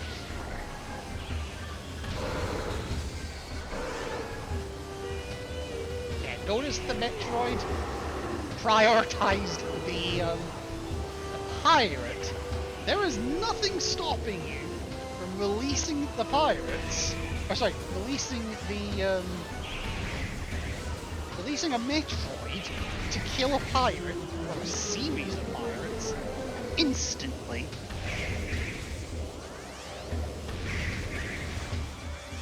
God damn it, guys.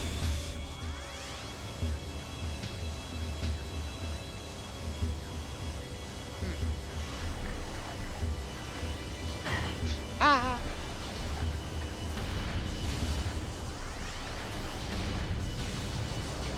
Pirates have installed some turrets since we were last year.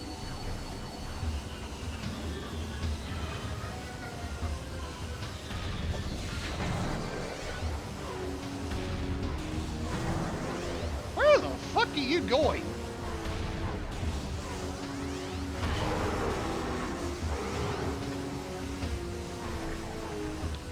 Yeah, can you imagine trying to do this path in no light whatsoever? Where did I fall? Enemy.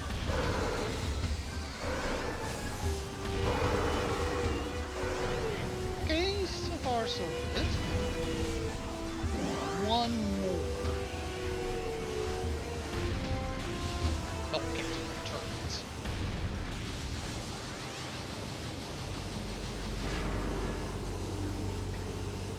Okay, no, I did get them. Okay. That's fine.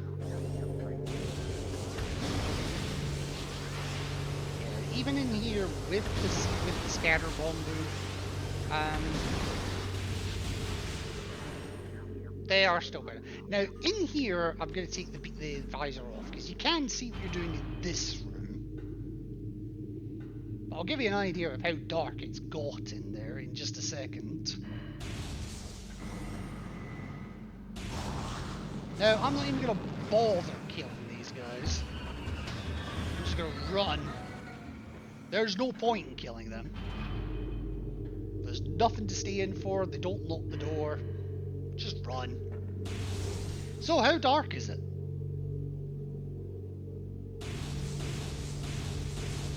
Yeah. You can't see shit.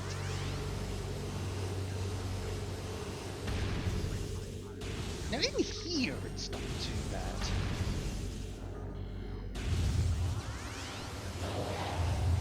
In here, there are still regular pirates. Now I could take this save point. It's tempting to take this save point. I'm going to try and get out of this area entirely. Now these ones are regular pirates, as you can tell by the fact that these ones are actually shooters.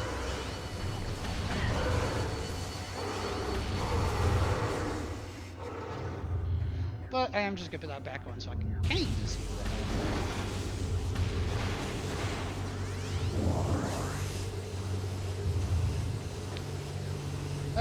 so it's literally just retracing her steps at this point. Now there is something I want to make sure I grab on the way back out of here.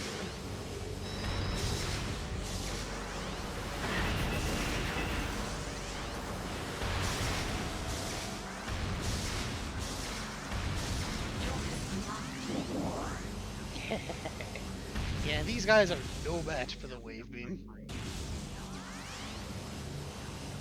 And is it here? Ow!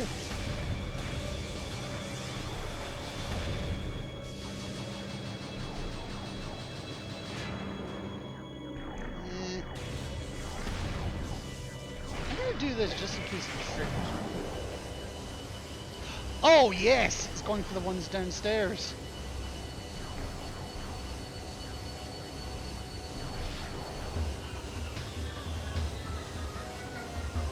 I think.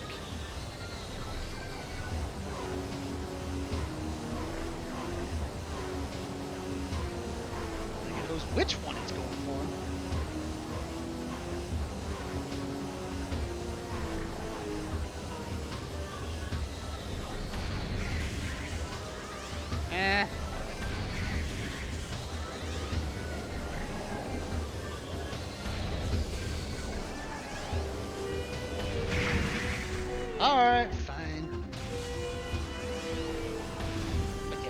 thing, let's see. Yeah, so this was cordite, wasn't it? Cordite is super missiles.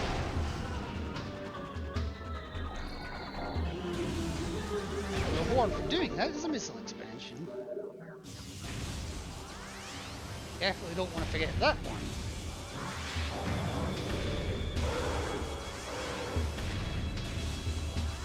The only problem is with Shadow Pirates is you have to be pretty accurate with your shots, because the homing effect does not work on things that the shot itself counts.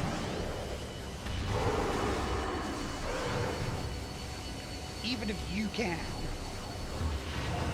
Which honestly is a nice touch.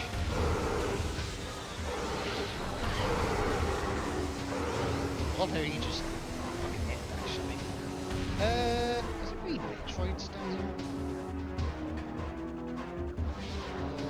There's one. Let's see if I can let them do some of the work for me. Right, that's one down.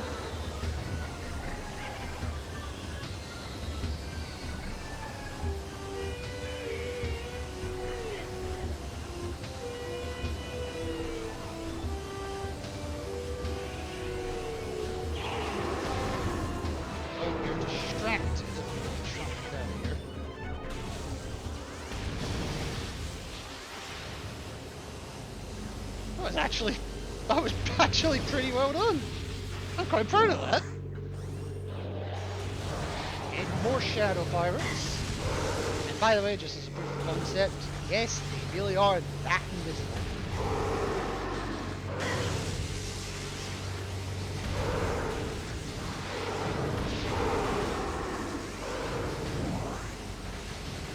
What am I stuck on?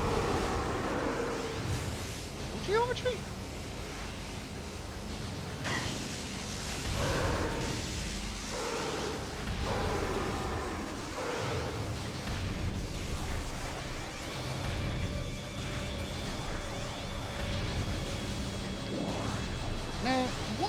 I take out the guards here.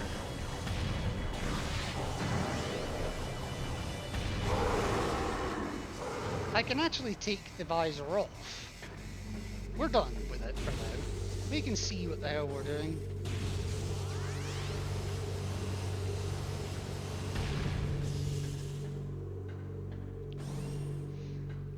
Okay, so that's us out of the pirate facility, or at least the bulk of it. So what I'm going to do now is I'm going to save the game because I do not want to have to go do that shit again. And given that I have been live for nearly 4 hours, and given the fact that it's nearly midnight, I think that is the place I am going to call it. I don't know why I shut the door again, I just did. Alrighty, so yeah, that's what I'm going to call it, partly because my voice is beginning to give out a little as well. So yeah, thank you all so very much for stopping by.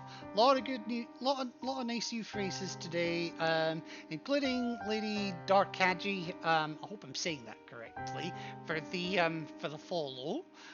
Always gratefully appreciated, and everyone else that stopped by as well. So like for example, where are we? So Doomslayer, Flame, Llama, all wonderful people, all amazeballs. Yeah, just stay amazing. Thank you all very much. Let me see who we can raid.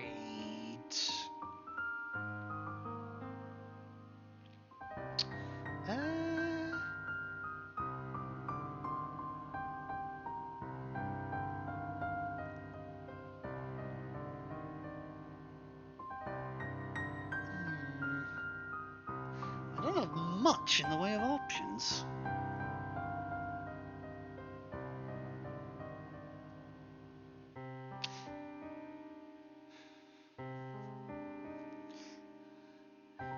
You know what, let's give this one to someone who is a good friend of the channel and probably a good friend to many of you as well. we'll give this one to former birthday girl Alyssa, doing a bit of Fortnite today, it looks like. So, yeah, let me get you on over to her. Most of you are probably familiar with her already, but for those who are watching after the fact, amazing girl, likes her fighting games. I think she's actually away at the moment, but yeah, we'll sneak in, see if she notices. So yeah, get you on over to Alyssa just now to see how long it takes for her to notice. And next time we will pick this back up here in Findra Drifts. But remember, folks, it's never too much of a problem if you freeze your balls off. At least that's the pirate philosophy. Take care, folks.